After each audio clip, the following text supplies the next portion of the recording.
Tyler. Yo. I am excited about today. Yeah. I don't, not all the time, probably most of the time, don't do it like, I don't know who our guests are. I'm not like doing a full background check on them. Hey, I like to get in. Just so everyone knows, a lot of times I'm texting Tyler a bunch of information before we record. I like to, I don't know. I also want to be somebody here who's like listening to the story firsthand. I could probably do a better job of that, but I did know who today's guest was. And if you guys are on YouTube and know Mr. Beast, well, it's not Mr. Beast. No, it's not him. It's basically Mr. Beast of craftsmanship. Yeah, basically. Basically. So today we had on Scott from the Essential Craftsman, which I feel like if you've ever been on YouTube, at some point you'd have to have come across his YouTube channel, which to my disbelief only really started like 5-6 years ago. 7, 6. I was with you when you said that. I did not think. I thought he's been on there for like 10 years. Same. I feel like I watched videos of his 10 years ago, but same. I guess they weren't that long ago. Yeah. Maybe we're growing so slow, fast. I don't even know. I don't know. But yeah, I didn't realize his channel was kind of so short-lived at this point. But if you haven't checked him out, definitely hop on there. There's tons of useful knowledge. It was a good conversation with him. Like I said, he's an older guy, and listening to him talk, it's kind of like you're just a fly on the wall. And he's got a ton of little tips, tricks. His delivery is it's very soothing to listen to. The content's great, and it was a good conversation. Who do you have on your team, as far as in the shop and all the content you create? Okay, so the team has been Nate and I for a long time, supported by our wives. Right, Kelly answers email and fills some swag orders, and Allie keeps she has had a role in sponsorships on the Spec House thing and reaching out and ordering swag. Kelly handles the distribution of swag, and so we've done that for a long time. And then about a year and a half ago, we added Brooke, just a fine young woman who lives in Mesa, and she manages Nate's storage facility down there. He built the coolest contractor storage yard facility down there, and she manages that, and it almost manages itself now because it's just full all the time. But she's also such a quick study that she's doing some back production work and editing, and she's learned to manipulate Premiere, and so she and I work together on editing a lot and kind of take some of that off Nate's plate. And then we've got a producer, young man, kind of on a part-time basis, producer videographer that I just met with this morning here locally in Roseburg, who's going to start shouldering some of that both video work and post-production work here. So our team's gotten slightly bigger to where maybe we're slightly more sustainable. And how long have you been doing it? First video was uploaded January 2016. We monetized and went full-time January 2017. So 5 years, really. Wow. I didn't realize that it was that fast. I don't know why I thought it was longer than that. Yeah. And then I was looking on your website. I was like, 2016 was their first video. I feel like that was quite a surge. It was a serious surge. The curve is flattened out a little bit now with the Spec House done, and we dropped back from 2 videos a week to 1. Which of course flattened, the algorithm kind of loses a little bit of interest. But, I think Nate's point is a good one, and it's that growth is not our problem now. I mean, we got a little over 1 million subscribers, whatever that means. It's a very deceptive number, right? It's a psychological number, not a real number. And so growth is not the problem. The problem now is to make it sustainable and understand how to really monetize it. And do you think that when you say that it's sustainable, you're saying the amount of content that you need to create? Yeah, and so the Spec House project, when we started that, we had like 100,000 subscribers or 100.5 or something. So there's been 1 million subscribers come in during the course of that project, and probably I'm going to make this number up and say 70 or 80% came just because of that construction content. We've known now for a long time that when that house was done, we were going to have to kind of reinvent the channel, because we're not doing another project like that. I mean, building a house is not that hard. It's hard enough on a tough site, and with a tiny crew, a 60-year-old man and a helper, that made it hard enough. But adding the component of the camera and the production and the relentless pressure of everything you're doing and thinking being recorded, Right. it was almost too hard. For Nate and I both, it was just about this close to capsizing the boat, just because of the pressure of doing that and making that film series. So with that behind us now, it's beginning to feel like, yeah, we can move forward and maybe enjoy it even. Bonus, right? And how long was that span that you were putting out the Spec House, for like from when to when, that content? So, that house should have been a 9-month build, except the site, tricky and Oregon winters and stuff. And so it actually took like 3.5, well, probably 4 years. But one of those years, or a year and a half, I was providing hospice care for my mom. My mom got sick, and so the house project, we had the lot developed and retained and drained and graveled and under control, and then we shut it down for almost a year while I kind of helped my mom pass away. And so then, I guess real time, we probably were at it like 2.5 years, something like that, long enough to just be completely tired of showing up on the job site, Yeah. So you put out around 4 years worth of content from that? It was a big part of the content over 4 years. It wasn't all the content. We've got about 500 videos in the library, 550 or something, and 150 of them were the Spec House. So there's plenty of other stuff, but it was the tiger by the tail. I mean, you guys know, you get the material committed, and the weather comes, and that stuff has a shelf life until it's dried in. And fortunately, the neighborhood we built in was very secure. We didn't have much problem with theft or vandalism, so that was all good. And the neighbors were patient. They were super patient with us. The CC&Rs in the little tract, there's no actual homeowners association, so nobody came and bugged us. But we had I think the CC&Rs had a 12-month course of construction clause in there. Well, that anyway. So yeah, it was great. That came and went. Yeah, it did, yeah. I think the neighbors were intrigued and a little flattered that their houses showed up on YouTube now and then, as we were driving in and out. That's fun. Yeah, I didn't to be honest, I haven't watched any of your Spec House content. I stumbled across your page years ago when I was looking for a dump trailer. Okay, yeah. And you put out content on a dump trailer, and I was like, yo, this truck's sick, this dump trailer's sick. And then I watched a lot of the older stuff, and I still stumble upon that. But I never realized you put out that much with that Spec House. I knew it was a thing, but I always enjoyed the other aspects of that. I guess we do enough building on a daily basis that I don't want to watch the stuff I do over and over again. I get that. And a lot of the other stuff that you do is just more interesting for me personally. Sure. But that's interesting to hear that was, a main motivator for your growth over the past 4 years. I guess I'm not contributing to that 900,000. No, that's just fine, see, because we're having to go back to EC roots now, and so I'm back in the blacksmith shop, and in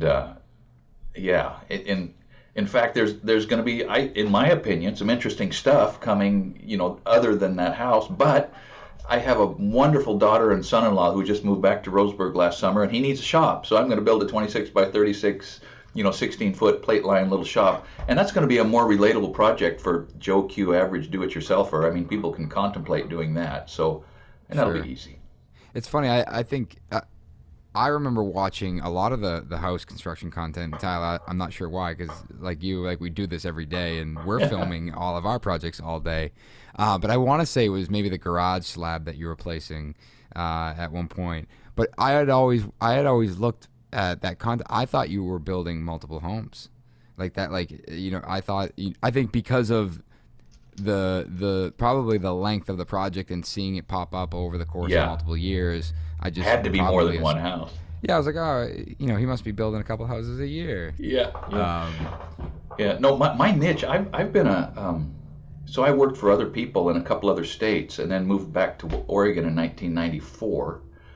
Tired of construction, and I bought back in with my dad logging. Small scale logging. Logging. and it felt so great after at that point like 20 years of construction in Las Vegas, American Southwest, high pressure production, commercial concrete and framing and all of that. It felt so great that instead of having to worry about performing to tight tolerance and tight budget and tight schedules, to take a chainsaw and walk into this stand of trees and just demolish. And the faster you tore stuff apart, the more money you made.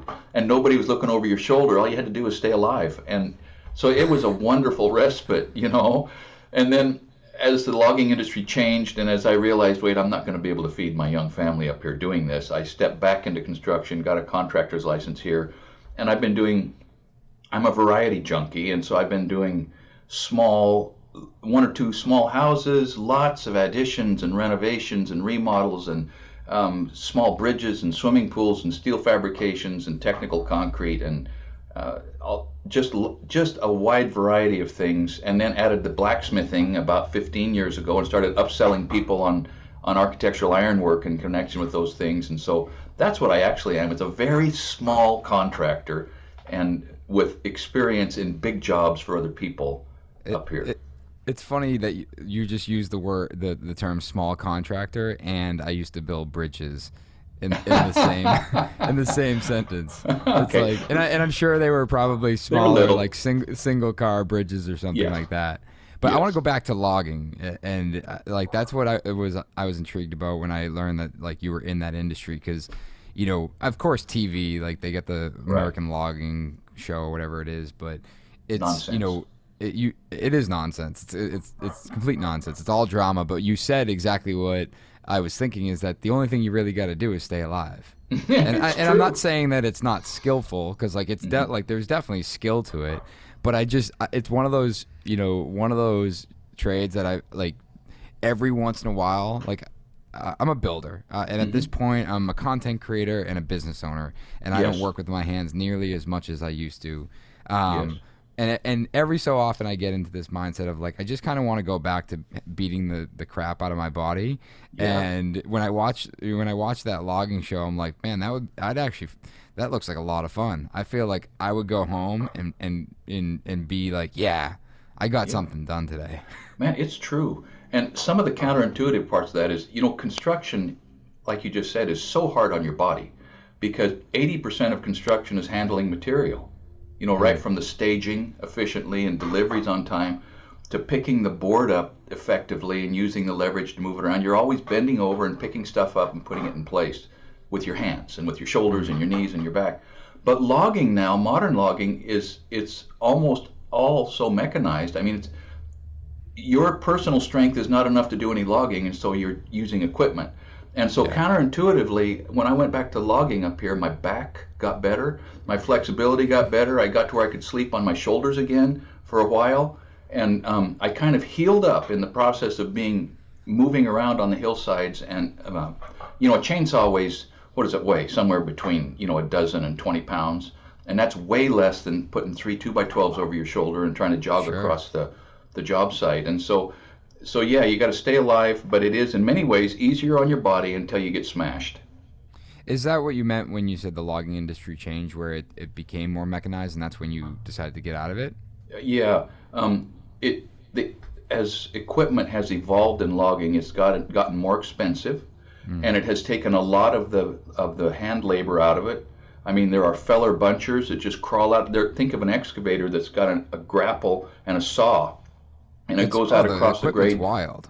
Yeah, and then they can work on like up to a 35 or 40% slope, and they just crawl around and they grab the trees and they cut them off and spin them over and strip off the branches and buck them to length and set them off to the side and another. So as that happened, and my dad and I didn't have the capital to do that, and he wasn't interested in it anyway, I just went back to building.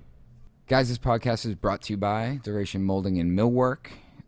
So you guys know what this is all about, but a polyash product, Boral's true exterior product.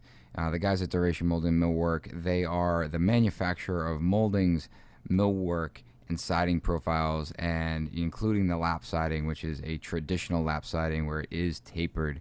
But we're actually working with them on a project that we're building with Steve Teak, and it's exciting because when Tyler, remember those big brackets we saw at the show a couple weeks Yeah. ago? Well, we on our teak project have brackets that are bigger than that. Really? I want to say they have like a 48-inch spread. And in the design, I look at them, I'm like, I don't know if that bracket would actually hold up that roof, but that's not the point. The point it looks is, like it would. the point is it looks good. But I talked to the guys over at Duration. And the best part is they're like, yeah, send a sketch. We'll get this thing into shop drawings and get it to you in like two weeks, which is just crazy to me. Yeah, I mean, for anyone, it's not just stock products. You want the one-off stuff without a huge turnaround, which I don't know. It's 2 years into this whole mess, and I felt like there was a little bit of a light a few months ago, and it seems like everything's a lot harder to find again, and lead times are further out now. But they've been keeping on board with everything and still getting a quick turnaround for everyone. So definitely, if you're interested, there's stock profiles, but they also do one-off stuff with a very short lead time. So give them a shout. Yeah, if you guys want to find more information, www.durationmillwork.com, and find them on Instagram. This podcast is brought to you by Reno Run in Montreal, Toronto, Boston, Chicago, Philly, and Washington, D.C. Building materials exactly when you need them, where you need them, oversized orders. They got you. Big, large, extra large. They're equipped to deliver any size order. I was thinking about this earlier. We should hook up with Rent a Run to just tour a bunch of their cities. I mean, we got Philly and Boston covered, but like I'm definitely down to go spend a trip in Montreal. We just show Chicago. up in a van. It was like, Yeah, just a Rent a Run road trip. and we just like open the door. It's like podcast studio. Exactly. I think Rachel went to Montreal not that long ago for work and like loved it. But we should talk to them. I'm totally down for a Reno Run road like trip. that. And then you and me, or you and I can deliver stuff. We'll bring the coffee. Like we'll show up to your job site. We'll bring some Like open the door and it's like, yo, coffee. Nick brought the 2x10s to the job site today. Surprise. Well, if you guys don't know what Reno Run is, you can check them out on their website, renorun.com. But if you do know what it is and you're looking for free delivery, hit podcast.renorun.com/Modern Craftsman. This podcast is brought to you by Rockwell High Performance Fire Resistant Soundproofing Stone Wool Insulation for your interior and exterior walls. Not only helping you overachieve local codes and building standards, but getting ahead of future codes. Dude, I was in a meeting with Rockwell yesterday, and a couple of things that I learned that I didn't know before, but the way do you know how they make this stuff and why it's called Stonewall? Magic. Basically. But it's a cotton candy machine or one like it, and they take Whip the it up? They whip it up, and then they Really? compress it down. It's when he was explaining it, Dan, he was explaining. I'm like, I didn't know that, and it's also a lot different. It's not the same product as these other manufacturers with their mineral wool. Their mineral wool is very different than Rockwell's stone wool. And if you've ever used another manufacturer, it's not as dense and it doesn't stay together really well. No, yeah, it's like fluffy kind of. And it's like I've been on jobs where we spec Rockwell and then they show up with another manufacturer. I'm like, that's not what I asked for. They're like, oh, No. well, it's a longer lead time. I'm like, I didn't ask about the lead time. I asked for a particular product, and that's the product I expect. Yeah. I actually got to talk to them about this basement we're going to begin renovating because I'd like to use, for multiple reasons, but soundproofing, insulation, basement, wet area. You get part of that R class program. Yeah. They'll help you with the technical side of it. Yeah, just because although it's a pretty straightforward application, like it's not a typical application for me, so I just want to make sure that my rear end is covered and I'm giving the customer the best product that we can. And that's something that, like, dude, we preach it, guys. Like, these vendor relationships, you got to build them because this is what will make you a better contractor. And if you want to be a better contractor with Rockwell, join their R class program, rockwell.com/R class. This podcast is brought to you by Upstate Merch. Upstate Merch is a quality-focused screen printing, embroidery, and graphic design shop located in Whitney Point, New York. For over 12 years, Upstate Merch prides themselves on using only the best materials and American-made tools to get your job done. Dude, I just sent a bunch of shirts. Me and Ken and I have been struggling to find a polo that we like, and when we do, they don't have the color we want. Always. So it's so annoying. But either way, we finally found some, and I called up Dylan. I'm like, hey, I'm drop shipping you right from the manufacturer this shirt that we finally agreed on. Can you get these things printed? And he's like, absolutely, no problem. There's not that much better, even if you don't need a ton of them, but just getting like fresh company t-shirts delivered. Dude, yeah, like you put it on immediately. It doesn't get old. It's weird, though. It's like the first time you've ever got your company logo on a shirt every time. Yeah, you look at it, it's like, wow, that looks so good. It's like, dude, it looks just like the last one you got. It's so, but like, it's still exciting. I sent this polo I'm wearing here. I sent Dylan a text about it. I'm like, hey, is there any way we can, like, maybe thicken the letter so it doesn't break down as much? And I sent him a photo. He goes, hey, man, like, it's kind of just old and worn. I'm like, these are like 3 years old and I wear it every single day and it's not in bad shape and I'm just being super anal about it. And he's like, but yeah, I got you. We'll make the ink thicker for you. So I always appreciate his candor when we chat. If you guys want 10% off your first order with him, mention the Modern Craftsman when you email them, and their email is going to be print@upstatemerch.com. It's if you haven't, anyone that's listening, if you haven't seen some of this logging equipment, you should look it up on like YouTube, because it's exactly what Scott just said. The thing basically crawls over to a tree, grabs it at the trunk, cuts it, and this thing could be 100 feet tall, and it would fall. They would control where it fell, and then it would suck it through the mechanism, and while it's sucking it through, it's like every branch is being stripped off and things getting cut up in 20-foot lengths or whatever the case may be, and then tossed aside in a matter of seconds. And the bit about the lengths is critically important, because every patch of timber, as we refer to it, is there's a commercial arrangement for those logs to go to a different buyer, or in some cases 2 or 3 different buyers depending on the species. And so the different species and for different buyers, the logs are cut into different lengths. And not only that, but the length of the log determines the yield that the logger gets. There's a lot of science and chicanery to playing with log lengths to maximize yield. And so those computerized machines automatically cut the right lengths, drop them on the ground, and it's a phenomenal change in an industry. Yeah. Even now, the people who are doing tree work on highways and stuff, so much of it's robotic or cranes, where it's not an actual guy climbing a tree, which I feel like you would see every so often, or even small tree companies around here. A few of them had cranes, and now it's like almost everyone has one. Yeah.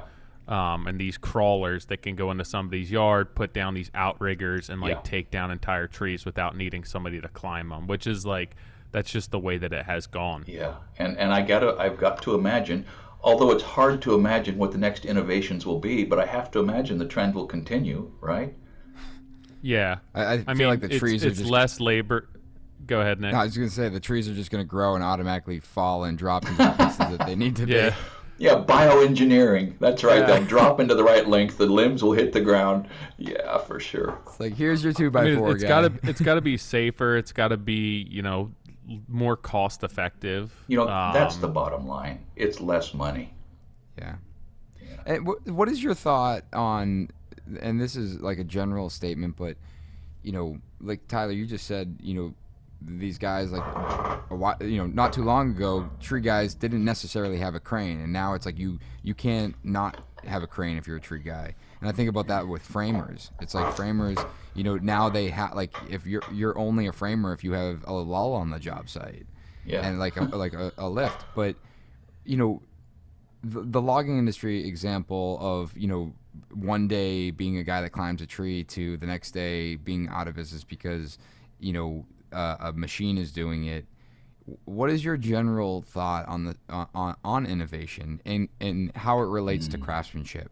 Where it's like, if you could sit, we could argue that it destroyed the craft of logging, where it's like now someone just drives around in a machine, or maybe they do it from a remote control and sit in an office and do it. Who knows? But what is your thought as far as how innovation, as a lot of people say, kills the craft?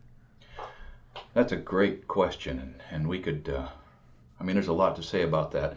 And so the first part, and I'm learning gradually to respond this way more often, and that is, I don't really know, okay? But what I think I know is, so Jordan Peterson, I'm a big fan of Jordan Peterson. Love Jordan Peterson. I would take a bullet for that guy, okay? I wouldn't do that, but I would definitely listen to him all day. The amount of, he's awesome. And I was listening to a podcast, him and some other guy, and they pointed out that 15% of humans have IQs down in the 70 range, okay, low IQ. Mm-hmm. And up till fairly recently, that was not a big problem because there was plenty of work that had to be done by people who go through life with that burden. Mm. And so, separate and getting back to the idea of mechanization compromising craft, not a new concept, but our ability to build labor-saving devices has run out ahead of our wisdom in how much labor is actually in our best interest to save. I mean, at some point, these people that can only do those kinds of jobs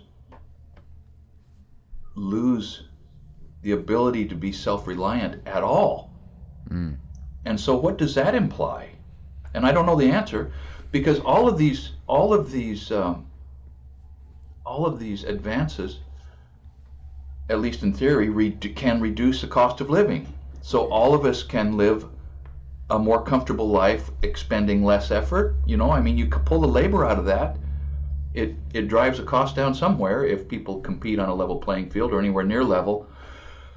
So I lack the wisdom to even speak to that, but I do see the fact that choker setting jobs, that's the guy that would be on the ground setting the cables around the logs and then getting out of the way while the log was jerked back to the landing.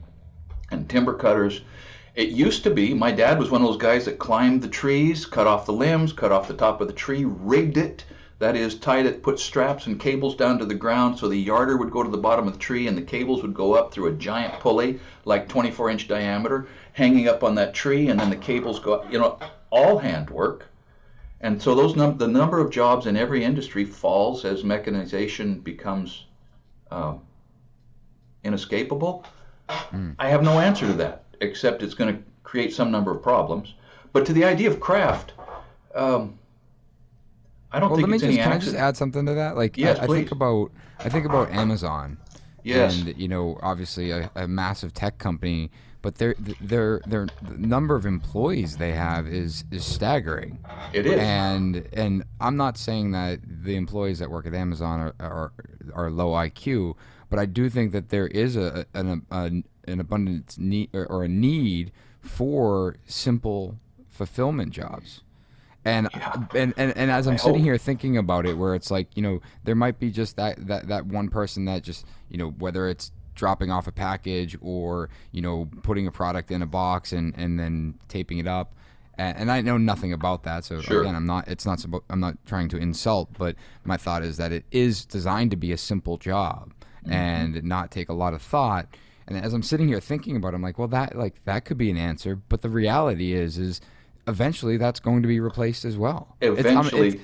It actually surprises me to think about the amount of robotics that are in a warehouse like that, and that there are that many people still actually physically boxing that product. Yeah. Every simple job eventually is going to be gone. Now, it's interesting. My son-in-law, Ben Brewster, I'm going to be building that garage for him. He runs the online computer science program for Oregon State University. I love Ben. He's smart. And he sent me yesterday, he was up on the campus, and he sent us all on our family GroupMe these videos of these little robots running up and down the street, the sidewalks of the campus in Corvallis. And they were delivering food. There are these little robots that drive around and they cross streets, and there's Subway and other restaurants right there on the campus have these, and they put the sandwich or they put the order in there, and off goes the little robot, and it shows up on your doorstep. Wow, that's just so beautiful until you realize, wait a minute, there goes another set of jobs. I don't know. I don't know. Who knows? But we're stuck with it, right?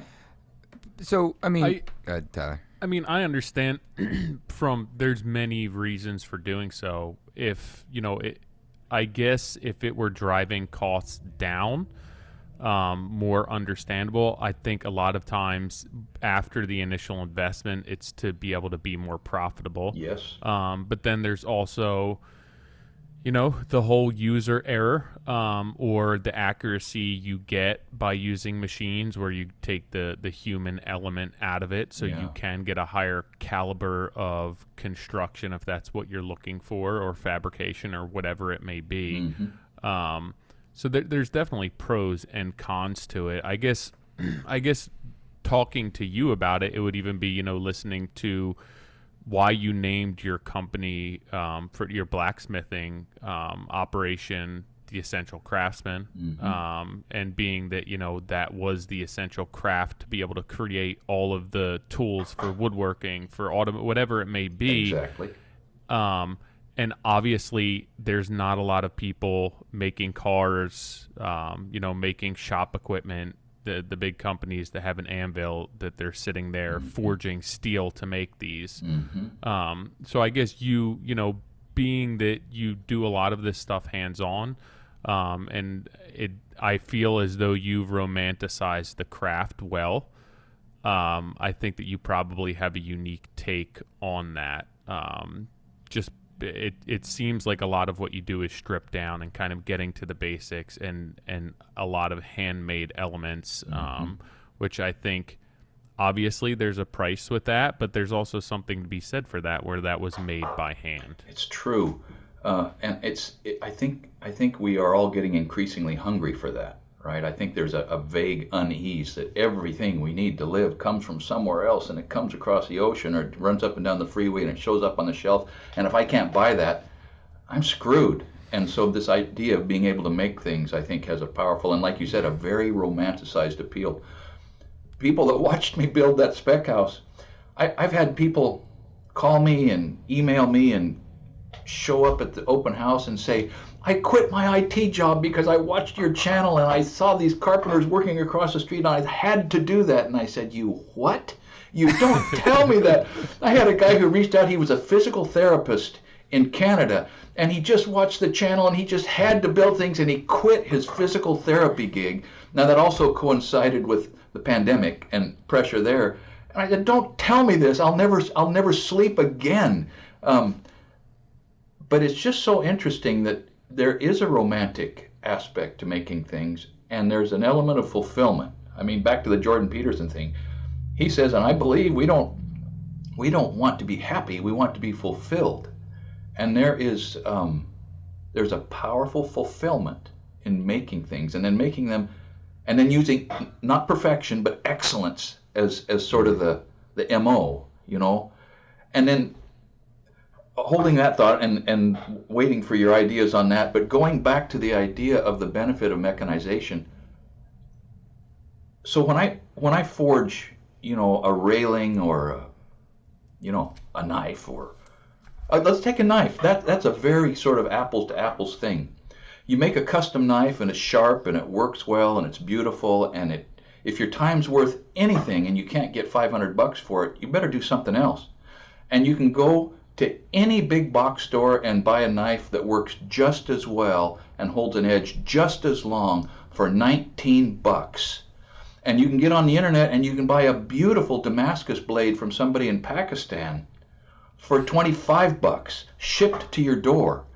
And so I'm continually astounded both at the personal financial benefits of mechanization and the financial inequity of making a worldwide market available to everybody all the time. It's just such a confusing time, isn't it?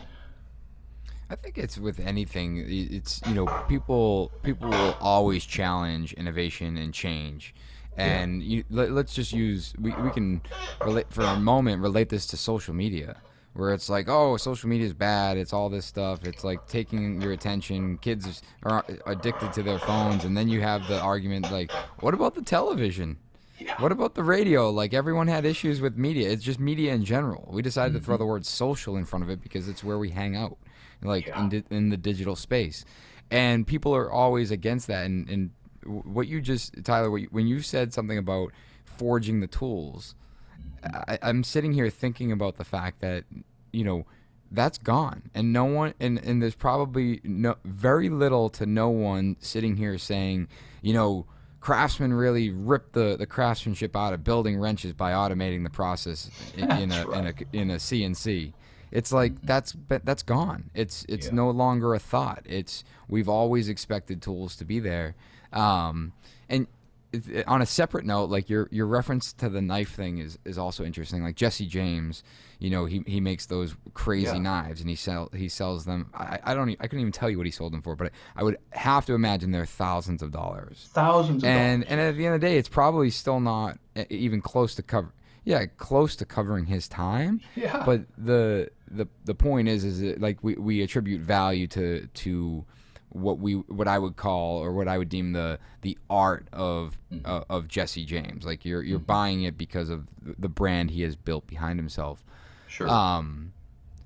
But it just, it is like we romanticize these things and these changes, and it's like I haven't heard anyone say, the logging industry, they ripped the craftsmanship out of it by, updating the equipment. And of course, like I'm not in that industry, so maybe I'm completely naive to it. But that's, it's a constant challenge, I think, especially right now. And I think because the amount of things that we can be exposed to in a minute, especially with social media, is staggering. Yeah. And, my partner in the millwork company, Ken, like, we had conversations where he wanted to rip all the plywood on a table saw because that's the way he does it. And he thinks that putting it on a CNC is, you're ripping the craft out of it. Right. And I was like, we're just we're taking, in my opinion, we're taking the boring, monotonous tasks out of, doing something and allowing us to put more effort into the things that do truly require and deserve, the hands-on approach. Those are two very interesting words to put together: require and deserve. I've never thought of that, but that's a great way to describe it. And at the end of the day, so the tool thing, you go down and you buy a set of wrenches, and even if they're a cheap set, I mean, let's say you go to Home Depot or wherever you buy your stuff, and it's, what's their brand? Cobalt or something, and you buy this Cobalt set of wrenches. A blacksmith would have worked for a solid month, to make a set of very awkward and poorly finished end wrenches that were nowhere near that accurate, and had to have had a month's wages. Even if they were low wages, he would have had to have had it if he was going to be there the next month to make the next set for the next guy. And so we take for granted how incredibly cheap everything is in terms of its real value to us and what would have been the value to prior generations to see or access things like that. And I don't know, I'm glad to be alive now. I'm glad to be able to buy tools, and I'm glad to have this odd middle ground of being able to make things in a romantic and labor intense and risky way. It's double cool. Well, that's the other aspect of that you have these people coming to you that are quitting their day jobs essentially to work with their hands. And I always am wary of people seeing something on social media or following an Instagram account or following a YouTube page like yours, and then they see this romantic like documentation of building something by hand. And I don't like, it's what you do, it's the way you document it, it's your cadence with delivering all this information that is, it's very enticing and it's very alluring, but at the same time, like, there's a lot of shit that's just a pain in the ass. Oh, man. And, like, the people don't see. And, like, it's like, wait, you left your job to do this, but, like, this video looks amazing and it was so much fun, but, like, I burnt myself here. I smacked my thumb here. I couldn't get this material for this. Yes. Where, like, you're telling us there's the fulfillment of it, and I often think that's what makes us get up every day. It's that when you're done with it and you look back and you can appreciate all that hard work, but it's the beginning. You're excited, you get started, and then it's like headaches, and then the fulfillment when it's done. Yeah. And you almost every job you forget that entire intermediate stage where it's like, yeah, that was nothing but headaches. Yeah. It's got to be like, I mean, the metaphor is childbirth, right? If we remembered we learned from the pain, but if we really remembered the pain, we would have been extinct by now. Yeah. And I mean, to you, we're just children in general. Yeah, yeah. Adult children in particular. No. Okay, that is just strictly a facetious and pointless comment. But where was I going with that? So I'm an old man. Childbirth. Oh, yeah, okay, I derailed the whole train with that. But the romantic, I tell people, look, you didn't see one day of me slogging around in the mud. You didn't see me when my rain gear was ripped and I just had to work the rest of the day until 8 o'clock at night in a sweatshirt, shivering. And the only thing that I was steaming because I was working, but as soon as I stopped working, I froze. And it's the logging. It's romantic until you realize that it's not fun in the snow. And it's and the bigger point, these people, I always regretted not getting a credential, staying in school and having a credential. It would have been handy, when you're feeding a family and you're a framer or you're pouring concrete or you're doing tenant improvements or whatever you're doing. You think, man, I wish that I had another way to go. Everybody thinks that, right? You regret that today? Not now, because of this incomprehensible twist of fate. Okay. Meaning YouTube? YouTube. Okay. And we can go back to that, but what people really don't see on my videos is the feast and famine aspect of construction. That every single day you're working yourself out of a job just as hard as you can, and you have more money than you can spend for this 6 months, and then a year from now you don't really know how in the world you're going to make your mortgage payment because and it is that I often thought of my understanding of other types of careers where there would have been stability and predictability. I thought, man, that would be nice. That would have been nice. And there's no way to show that in my videos. You just can't. It's funny, and I feel like it could be a Jordan Peterson quote, but there's this, someone once said that if you can if you can learn to love being uncomfortable, or in other words, like love the process, that reward is so big. And I think about, running. I don't like running. I ran for a charity in the Boston Marathon this year, and I had ran for the same charity in the fall. And I remember I was thinking about it leading up to this spring, and I'm like, you know what? It wasn't that bad. It's a long time, but it's not that bad. You go out, you start running, and when you're done, it's exciting. Yeah. And after mile 10, it's pretty bad. And I'm running, and I'm like, why am I doing this? Like, I don't like doing this. And I didn't get hurt. I started having a pretty severe chest pain. I end up finishing the race, and right when I finished, I'm like, I am never doing that again. Like it's just dumb. Like running that long, I'm not fast, so I'm running like for 4 hours and 45 minutes, like just step after step, and I'm like, that's so dumb. And I went, we met up with my family, and they're like, what'd you think? And like, would you do it again? I'm like, absolutely not. And literally the next day, I was like, you know what? I didn't get that. I feel like I could do that a little bit faster. Yeah. And it's I laughed when you said the childbirth, because I had related that to when my wife had our second kid. I remember he was born, and I mean, he was literally just delivered, and she looked at me, she goes, I want another one. Yeah. And I was like, Matt, like, I'm like, what? Yeah, exactly. What? I'm like, you were just literally screaming. Yeah. Your head looked like it was about to pop off. and it was just like this, like, it was just wild.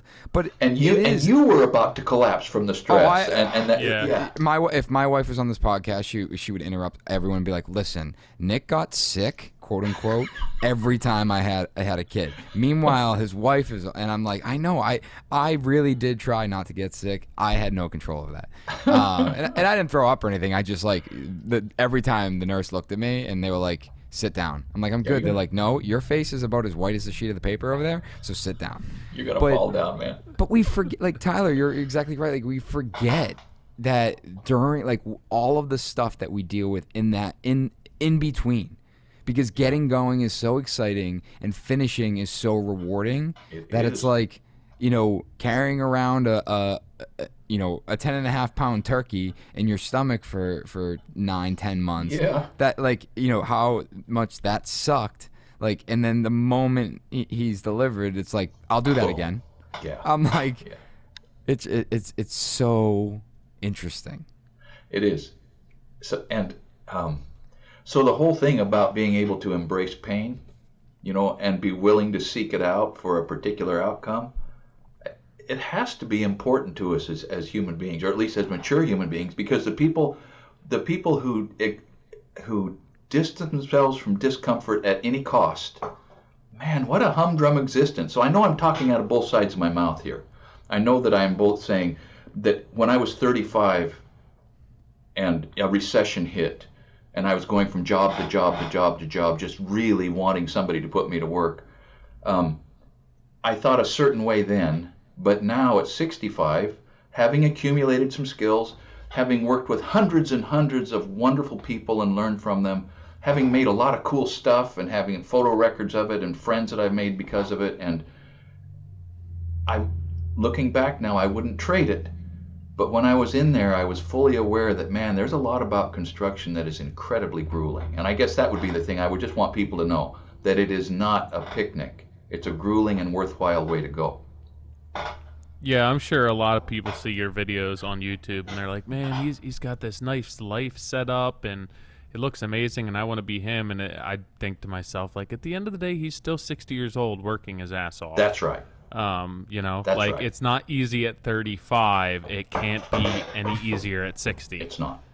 And if it wasn't for the YouTube thing, my retirement would have consisted of that truck, the tool tank. Yeah. It's a great truck. It holds a lot of tools. I can do a lot of stuff with that truck. And that was my retirement, because the 2008, 2009 recession took away any of my illusions of building apartments, and I was lined up to do that, right? And then boom, just like everybody else, I got caught.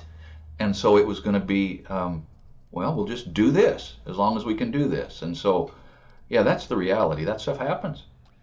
So what was the, and I know you had created, you and your son had created something earlier than 2016, but what was, when you circled back 2016, 2017, what was the drive behind pushing the YouTube and the social channels? It was Nate's idea. Okay, Nate is very entrepreneurial. He is, and he's very creative, and he's got a lot of great ideas. And I saw my parents' health deteriorating, and I saw myself as the frontline sort of caregiver for that.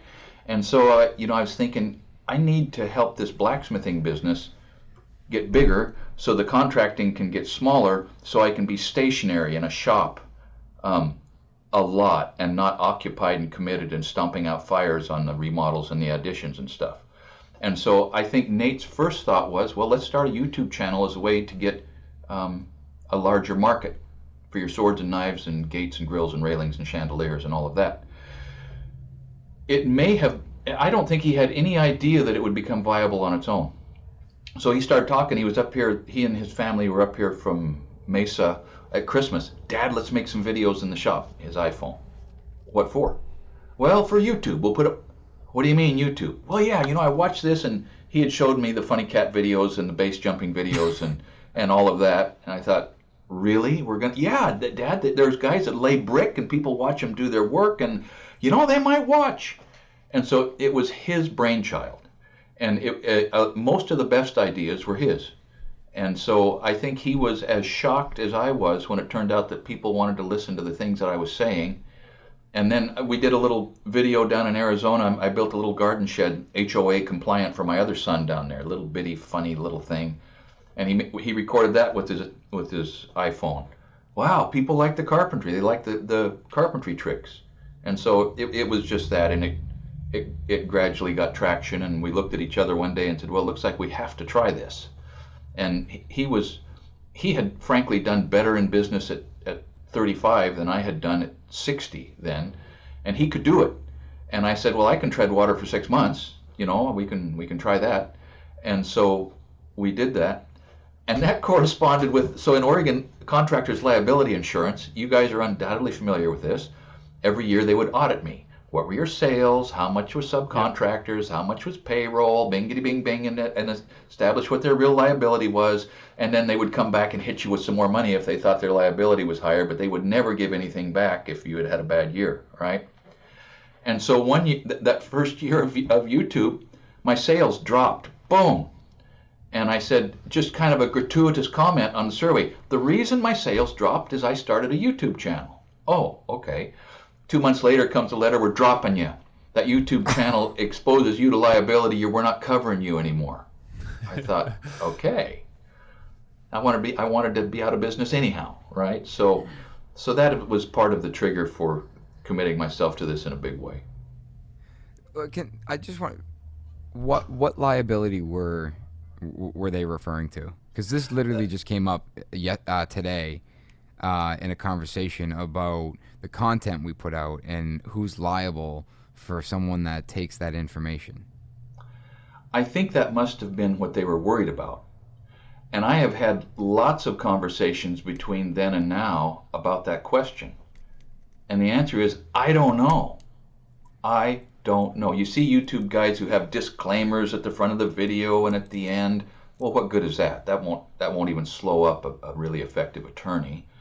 I've been having conversations with a couple of insurance agents about, gee, is there social media liability insurance? And some of them think maybe there is, but they haven't got back to me, and it's been quite a while. They can make money on it. I'm sure there's. Yeah. There you go. They'll write something. And that's that was an interesting comment. Like today, when we were talking about it, it's like, oh yeah, like some of our videos are how-tos, and we walk through the process in which we do something, and guy raises his hand and said, who's liable if someone watches that video and cuts his hand off? Right. And he stopped me dead in my tracks, and I was like, I would hope him.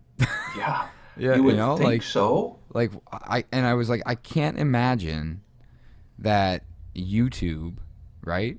Would not have some sort of protection in their terms and agreement that says whatever you watch on here is your own, you're liable for your own actions. Yeah, and I'm sure they definitely, they definitely have it to protect YouTube. The question is, do they have it to protect the creators? Yeah, I don't think they do. YouTube has some kind of coaches that will engage with you when you start these things up, and we talked to him for a while, and that person didn't really know anything about it, or that was the upshot of the conversation. But then, how far could it go? And Nate's point was, when you watch somebody doing some extreme snowboarding, and they just don't have any trouble, and then your son goes out and extreme snowboards and goes off the edge of a cliff or runs into a tree and he's handicapped, are you going to go back against the person who inspired your kid to buy that snowboard?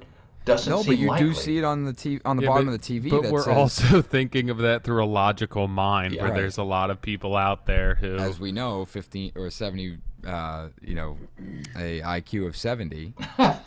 somebody looking for some quick money. But it's like you watch a commercial and then you see the Dodge Charger do a burnout through the middle of Chicago. And it's like, closed course, professional driver, do not attempt. And it's like, not really, but they have it there. I don't know. It's an interesting thing, and we don't have to go down that road. But back to the beginning of you creating content. Nate mentioned it to you once, and you were okay. Let's do this, and you went from that to creating and doing this full time. Well, okay, so over time, I understand, but it seemed as though you were bought in right away. We bought in we put up, I think, 4 videos, one a month. He was having to fly up from Mesa to do it. Yeah. And then we did a video called The Blacksmith's Anvil, and it went kind of viral. It got 120,000 views over Saturday and Sunday, and it was kind of, I couldn't pull myself away from the computer screen. I couldn't stop reading the comments. I was like a 15-year-old girl walking down Main Street looking at her reflection in the storefront. I just couldn't. And at the end of that, we Wait, went, do wow. only girls do that? Yeah. I definitely make sure my clothes look good. And Yeah, I never look at myself walking down the storefront, right? But damn it, Scott, I was hoping you'd support me. See, the reason I love these podcasts is because I can see myself here on the screen. It's just so pleasant, right? Yeah. But if you notice, I look away when I talk. Like I'm not going to look at myself talk. So at the end of that, we're thinking, wow, what just happened? What does that imply?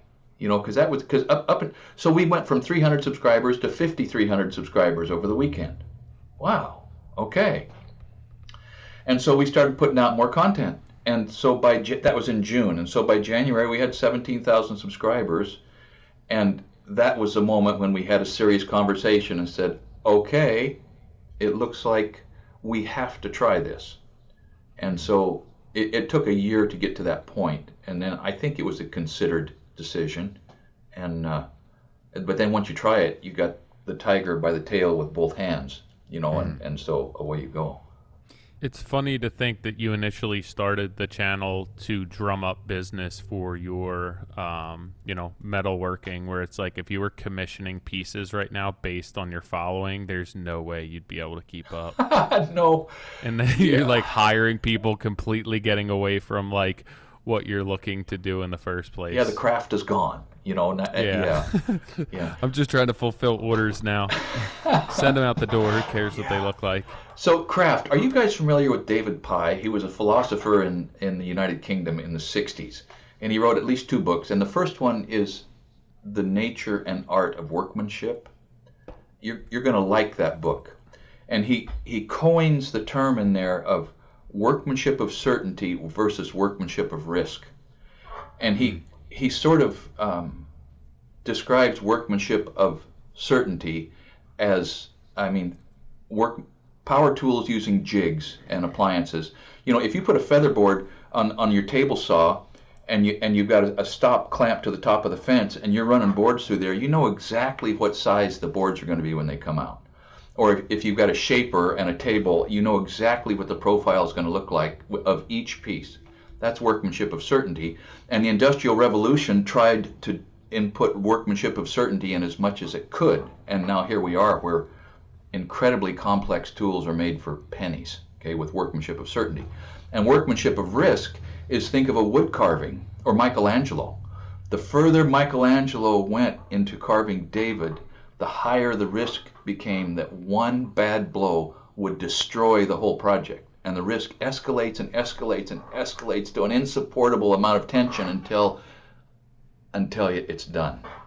And that is at least part of the fulfillment that we feel, right? When we build things and make things, that we manage that risk and get the outcome that's acceptable. Anyhow, I've thought of that a lot, that we try to take the risk out of everything we can, but in a certain way, it's the risk that motivates us to do these things. I feel like that's life. Yeah. Especially if he's a philosopher. But like if you were, everything in your life is absolutely certain, I don't know, what are you really living for? Where I feel as though it's the risk and taking the chances. And that doesn't necessarily have to be with business. That could be with family. Every decision that I think, the rewards are so sweet. Mm-hmm. So true. So true. I think that ends up driving a lot of your decisions. Yeah. Even for the type of work that I like to do, similar to Nick, I don't want the cookie cutter jobs, and they don't have to be high dollar. They don't have to be huge.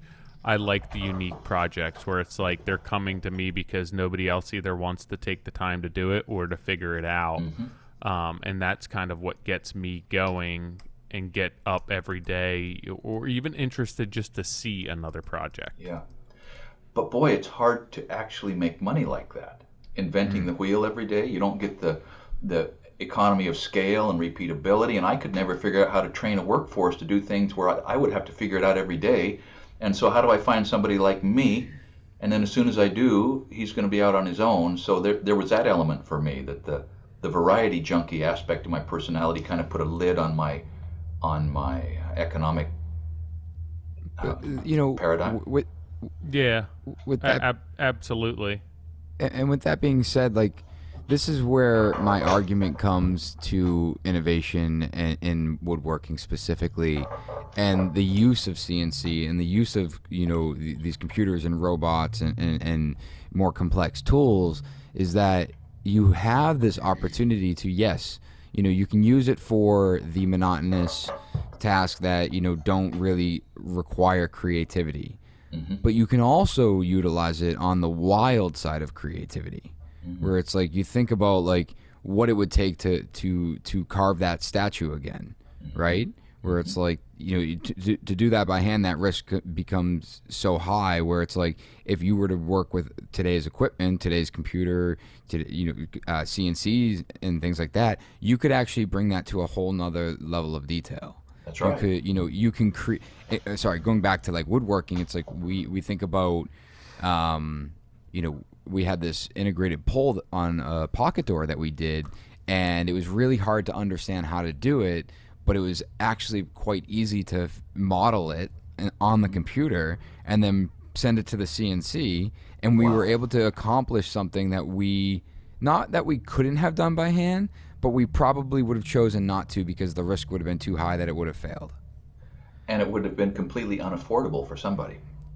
Yeah, and the unaffordable side of like that, I think that's a fair argument, but I think what Tyler was just getting to, and myself, the affordability of something is sometimes secondary, especially when it comes to our investment, where it's like I'll invest a ton of time into the smallest little detail, and frankly, because I'm not trading my time for money, I'm trading my knowledge and selling it through the company as a whole at this point. But yes, as a craftsman and as a an owner operator or as a sole proprietor, which many are, that time is very much money. And to be able to sell something that is super complex, that takes a long time, and if you're not covering the time that you've invested in it, it's you truly aren't making any money. You're not and not supporting your family. Yeah. But that's when I think that as we've kind of revolutionized our industry and made everything that we do more palatable for the masses, everyone can get everything now. We've kind of done ourselves a disservice where, you look at a handmade knife and that costs $2,000 versus something that's $25,000, and there's a lot of people who say there's no difference there, but there's also a handful of people who believe there is a difference there, and there truly is, and there's only a very small percentage of people who will appreciate that. And I think kind of what you said, Scott, is you found it was very hard to kind of manage and sustain a business while jumping around and doing a lot of one-off projects. What I've tried to focus my business on remaining small is are my jobs being less of a commodity and more of a trade, more of thinking of it as I'm getting commissioned to make this mantle or commissioned to make this renovation, and then there's a lot of people who can do something similar and it's not the same, and there's certain people who are going to value that and there's certain people that aren't, so it's my job to find those people who will value that. And I think if I approach it as more of less of a commodity and more of getting commissioned to create a one-off piece for these people, whether it's an entire renovation or a small built-in or a mantle assembly, I think that you can charge the necessary amount to cover your time. Yeah, but that's not going to work for everyone. And like you said, the challenge is to find those people, and their challenge is to find you, and then to really understand what they want, and then understand that they want an experience. That working with you has to be an experience that in their rearview mirror was just a pleasure. And part of the pleasure is what you made for them, and a big part of the pleasure was the finding of you and the arriving at the design and making all the choices and watching it come to fruition and living with it over time. That's all part of the experience. And the contractors that don't figure that out, they ought to be on somebody else's payroll. They ought to be a cog in somebody else's machine. But for those who love that designing and understanding what's in people's hearts better than the people do, and helping them understand what they want, and making some sort of a drawing, or so that they get it, and then exceeding their expectations and walking away with a new friend, it's pretty wonderful. It might even be worth quitting your day job to do it. But Yeah. man, you don't just step into that in your first 10 years, right? No, it takes, I feel like I didn't realize that until, year 7 or so, Yeah. where you start getting a grasp of that. But I also found that business model is very difficult to scale. Not that you can't reproduce those results, which I still, that's an argument in and of itself, but it's very hard to replicate that experience that the people want. Yeah.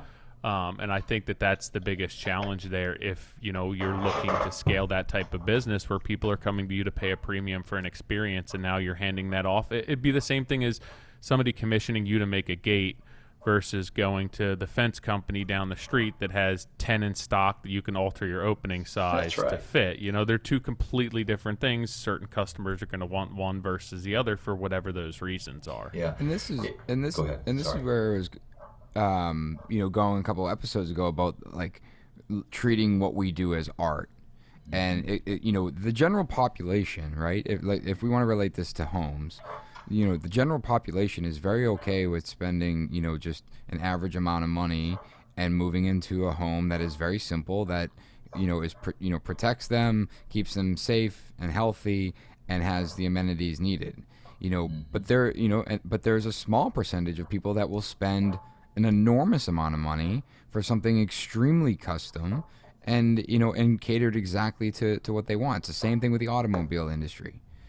And it's and I think about like the smaller craft and whether it's woodworking and furniture making and things like that, you're not, like, if you're gonna truly put all of this time into it and not utilize the resources of innovation and technology, and now you're spending more time on it, thus making it more expensive to produce, then there is the opportunity to counteract that cost with selling a product that, like you said, Scott, there's an experience there. Jesse James sells a knife for a couple $1,000s because he's created this persona and this brand, but he also he's literally hand making this thing, and you get to watch it be put together. And someone's not buying that because they're like, man, I really need a knife.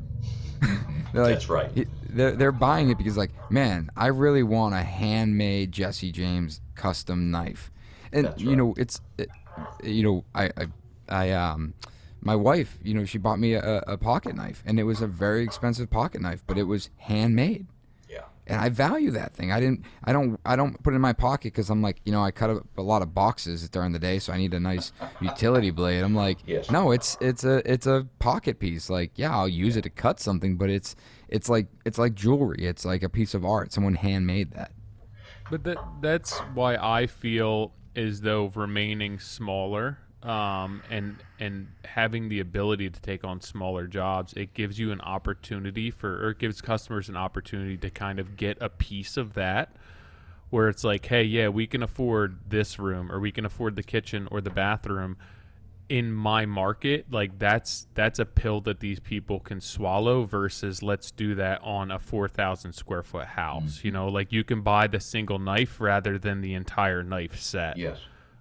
So it's not that every market has the ability to be able to spend, $500 on per square foot on a home, but there's certain areas where they could spend that on their foyer, they could spend that on their powder room, and you can, if that's the type of stuff that you want to be doing, you can still cater to kind of getting that fulfillment that you want, and also providing your customers an opportunity to get that work where they can still get a piece of that pie and not have to build an entire house from scratch. So true. So there's that word again, fulfillment, right? And I don't. This conversation is kind of reinforcing for me that everybody finds that fulfillment in a different way. And I know some guys who are fulfilled, or they appear to be fulfilled, banging out curb and gutter every day, all day for decades, and they put a lot of money in the bank, and pretty soon they've got hundreds of employees and 3 or 4 curb machines, and man, they're rocking and rolling. But that was never me. So have you seen on the channel Ken Jordan? Have you met Ken Jordan on the channel, the guy with the beautiful green house that he built? You've got to watch the video. You've both got to watch the video, The Friend Who Revolutionized My Thinking. Okay? In a lot of ways, it's kind of life-changing, and I say that carefully. But he told me a long time ago, before he had the stroke that he had 7 years ago, which is a big part of this story, but he learned from his dad that if you sell to the classes, you'll eat with the masses. And if you sell to the masses, you'll eat with the classes. And it speaks to this whole thing about it's expensive for us to choose to live our life pursuing craftsmanship, because it's only the people who have money and are able to afford to appreciate these things well enough to pay for them that can get them.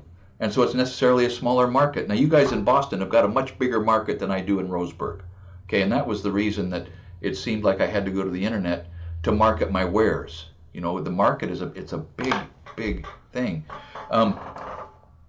Because these people, and this is not to denigrate them at all, but there is a social circle where if they can't kind of boast to their friends about how much something cost, they can't even point it out to their friends. It has to cost a certain amount of money for them to value it enough to be fulfilled in owning it. And the same is true for their friends.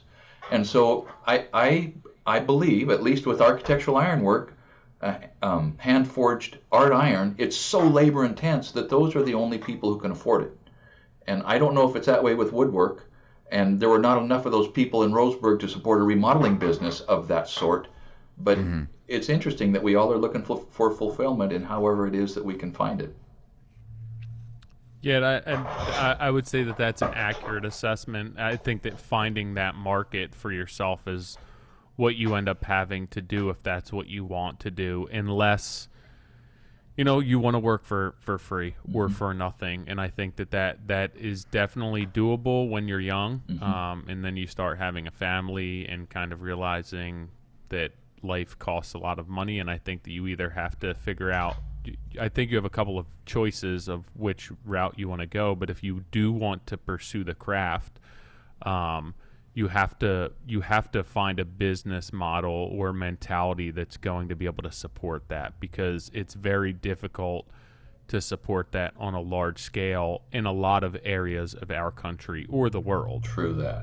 And it's definitely doable, but you just have to figure it out, and if you're forging something and you want to make $100 an hour, like, you don't need a ton of pieces to keep you busy for a long amount of time. If your overhead's low, you have the right customer, and you don't want this lavish lifestyle. Like, you can make a good living doing that.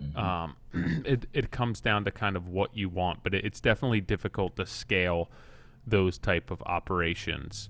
You're not going to accrue massive amounts of wealth by banging a hammer, for $100 an hour. Yeah, I mean, not trading time for money, and that's going back to like treating it as an art piece, and Scott, like, to that clientele that values like the price they paid for something, that is when you're selling them art, right? Yeah, and it's right.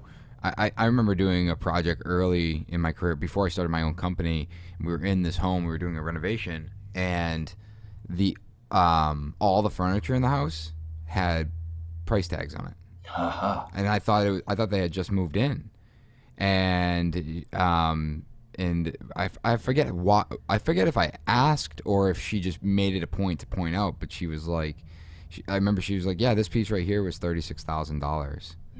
And it was like a sideboard to her couch, and I didn't charge enough. I was like, okay, like, but it is interesting, like, that's what she valued, is like the price that she paid, and it's not my argument about treating it as art is not in the sense of greed, but in the sense of like finding an opportunity to actually be compensated for the value that you're truly putting in, and a lot of that value might equate to the time, whether it's physically building it or just the process of thinking about it. Yeah. You know, there's so much more that goes into it than what is oftentimes face value. So true. There's a very prominent blacksmith here in the Northwest, up in the Seattle area, Daryl Nelson. He has kind of become, as time goes by, he's kind of the reigning, I mean, he's sort of the senior, the elder, sort of, one of just a small number of elder blacksmiths here in the Pacific Northwest. And he brought a phrase, and I don't know if he was attributing it to someone else. I think that he was, and I can't remember who he attributed it to, but he said that how much you spend on a piece of ironwork has no bearing whatsoever on what it's worth. And that knife cuts both ways. And he's so right. You know, we have to stop thinking of the value of our work in terms of what we would be willing to pay to own it. And we have to be realistic enough to understand that it doesn't matter how long I spent on it if it's not of significant value to someone else. And it's a tough needle to thread, right? It's a tough needle to thread. Yeah, it's true. I was listening to something the other day where they were saying, you know, you could have gone and gotten an easy career, and instead you decided to become an artist. And it's like now you spend hundreds of hours creating something only to finish it, stand back, and be like, I hate this. Yeah. Like, it's terrible. It's like I can't wait to do the next project so I don't screw that many things up. I'm going to change this and change that. Where, like, I think that a lot of that does kind of cross over to what we do as well, where it's always a learning experience, and you're always your toughest critic, and you're always looking at your work as like, how I can do this differently the next time. Yeah. It's so hard to recognize the beauty in our own work, you know, because and does it really? I mean, I think on a larger scale it matters, but if you're creating one-off artwork, it almost doesn't matter, like, if you like it or not. If somebody else likes that and they find value in that, and you're supporting your living, you know, you may think that something the best thing you've ever made, and the person could be like, well, that's just not what I wanted. Yeah, I just can't take that. Yeah. I'm not paying $36,000. Yeah. So what? You've been married a pretty long time at this point. Yeah, 44 years. How about that? Yeah. I met her on the school bus, by the way, boys. Did you? I met her when we were 15 years old on the school bus. And I used to say, and she would be appalled, but fortunately she won't listen to your podcast, so she'll never know that I said this in the setting, but I used to say, so we were married when we were 20, and I used to tell people that I didn't know if I was bragging or complaining when I said she was the only woman I'd ever kissed. And now, after 44 years, I can tell you that I'm bragging. It is my one true brag. She's terrific. So did you know that she was the one when you met her? Yeah, pretty much. Like within about 3 months, I figured that out. Yeah. That's amazing. Yeah, it has been. So what? I guess our wives, I know, are very involved in our careers, and obviously they're around us while we're manic. Which is all the time. So like your wife was around the kind of up and down cycles of you being a contractor for so long, and now you have this secondary outlet, or almost second career, that's coming along. How does she feel about all of this? A little bemused. We both are a little shell-shocked about how is life so different now. Yeah. But she's just enthusiastically on board with all of this. She loves answering the emails. She loves corresponding with the people. She's a very social person. She just loves it. She loves the impact on our family. I mean, our kids and grandkids wear these Essential Craftsman T-shirts, and she just likes that. She likes it. There is, as you know, there are stresses and strains that come along with social media. It's not like it looks like a picnic. For the other people looking in think, wow, it just must be fun every moment. Well, it's not. That's the whole point. Yeah. That's the point. Yeah, who would do it if it wasn't fun every moment, right? But all in all, she was a teacher's assistant for 17 years at a school here in Roseburg, and as the YouTube thing began to get traction and as we needed some more clerical help, she was able to retire early. That was a real benefit for her. She plays the fiddle, old-time fiddle, and so she has time now and engages with her grandkids, who are most of them are local, and so it's contributed to. She likes it. She's on board. I'll tell you this: she was an ideal wife during feast and famine. The feast and famine cycles of construction, she was just ideal. And another thing was she never expressed any reservation about me buying a tool. Okay, she was always on board with that. Which, as it turned, go ahead. How so? You said that she was the ideal wife during feast or famine. She could tighten her belt. She really knew how to cook. She could can. She didn't care if she never drove a brand new car. When we built houses and moved into them and flipped them, or remodeled a house and flipped it, she was perfectly willing to box the house up and move again on short notice. She's just not a complainer. And we all know fellows who don't have that blessing in their life, where their partner is not a team member. Okay? I feel like there's a bunch of people listening to this podcast right now, like, I gotta send this to my wife. Like, this is how you're the ideal wife, babe. I hope so, because those ideal wives are taken for granted, aren't they? I mean, my if wife they know does how to not know how to can. She can cook, but she does not know how to can. Or maybe she does. I actually don't know. Have her email Kelly, okay? Yeah, I was curious because I know in the relationship, I'm the anxious, manic, up and down personality, and my wife is just steady. Well, so like if things are good or bad, my mood is never stable, and my wife's is always stable in our relationship. So I was curious if it was kind of with regard to that, where like I look at my wife and I know that no matter what, if things are good or bad, I can always count on her to kind of support me if I have to work late. If she knows I have to grind it out, she never gives me a hard time about staying late. If I need to buy something, whether it's for mental health or for the business, if it's going to make your life easier, go ahead and do it. And I don't acknowledge it a lot. And then listening to you say that, I'm like, I feel like I do have one of them as well. I didn't know it when she was 15, though. Well, if we didn't have one of those, if Kelly would not have been what she's been, we wouldn't have made it as either. Well, we were single income for a long time. She'd still be working as a teacher's assistant. That's right, and she didn't start that until the kids were all in school. We decided we're doing this on a single income. Brother, that's hard as a carpenter. Yeah. That's hard. But she was just tough enough to make it work. So I just salute her. I salute her I should salute her every darn day. Okay. So I guess kind of piggybacking on that question, how crazy is it for you at this point in your life to kind of be a social media personality and be making a living doing so? Crazy is the right word. So my hands, they have never been this soft, ever, ever. Like since, I look at them and I think, who does that hand belong to? So that's odd. If you rest, you rust. Okay, and I'm getting old. So 64, it's time for muscle mass to be shrinking. Well, it's shrinking a little faster than I like because I'm just not hitting it as hard. The spec house was good for me that way. I got tough and strong again. But the balance, I was never confident up off the ground on that spec house. And it's interesting, the young man that I hired, Daniel, he was pretty good help.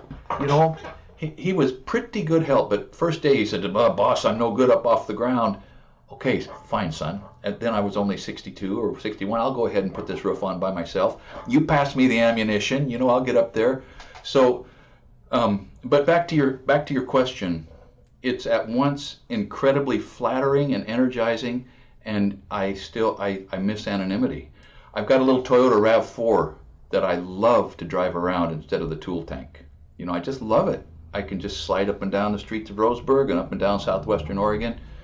But on the other hand, I'm in maybe in a convenience store, or I walked into an automotive repair shop yesterday and a guy said, hey, have you got a YouTube channel? And a nice conversation comes up. So it's a mixed bag, like everything else, right? It has pluses and minuses, but the pluses outweigh the minuses by a wide margin. There's something about the channel that appeals to a type of person that I would be friends with if I knew them regardless of the channel. Yeah. Yeah, I mean, you definitely have a unique appearance, but it's not an abnormal appearance. But I also think that your voice is very telling, and you could be in a convenience store and hear you have an interaction with someone and be like, "Oh, that's the guy from the YouTube channel." Let me tell you this. So maybe 3 years ago, when the Spec House was I hadn't even really started framing yet. Summer evening, grandkids running around the house, barbecue going on. Great. I was in the blacksmith shop just finishing up filming, making something. And I stepped out, and here comes an older Suburban pulling into the driveway slowly. And I think, well, they're either lost or this is someone with something to do with the channel. And I could see the license plate. It was from Alberta, Canada. And it stopped. And the doors opened up, and people started getting out. And I walked out, and I said, "Hi, I'm Scott Wadsworth." And the first voice was a woman, and she said, "I know that voice. I fall asleep in my bedroom listening to it every single night." And we ended up with their kids running around the house, and they joined the barbecue, and it was great. But I guess my voice perhaps is distinctive, and people recognize it. And. Yeah, I mean, I'm not from the area, so there may be a bunch of 65-year-old men who sound or have a similar dialect to you, but from my perception, it's fairly unique. Interesting. It's crazy to think also that like this wasn't your main career, even teaching or being on camera, because it's not an easy thing to do. And that's actually one of my questions for you, is that it's been 5-6 years that you've really been doing this, and you're creating and generating a lot of content, and I feel as though most of your videos and your content still come off as very authentic, and your delivery is authentic and very poised, and it's almost like you've been doing this your entire life, which maybe you have, and you're just documenting yourself. So I'm a musician. I don't know if you've watched the channel enough to figure that out, but I played Dixieland jazz trombone. Tailgate trombone players is sort of the colloquial description of the niche. And I played with a kids band in a community north of here when I was 15, 16, 17, 18, probably. And it was just kids, and we were unsponsored, and it was a 7-piece jazz band, and we ended up playing for President Carter on the White House lawn and recording albums, and we played a tour across the United States from San Francisco to Orlando, Florida, and back, 69 gigs in 75 days. And then I left the band just about 6 months before they went to work in Disneyland. So I got this exposure to entertainment, and not just entertainment, but Dixieland jazz. Now, are either of you guys musicians at all? No. Okay, so you can't object to anything I say. It's perfect. It is improvised music. Okay, and with a 7-piece band, it's polyphonous improvisation. That is, ideally, everybody's improvising in the same chord structure, so what you're improvising goes together. So I've thought about this a lot.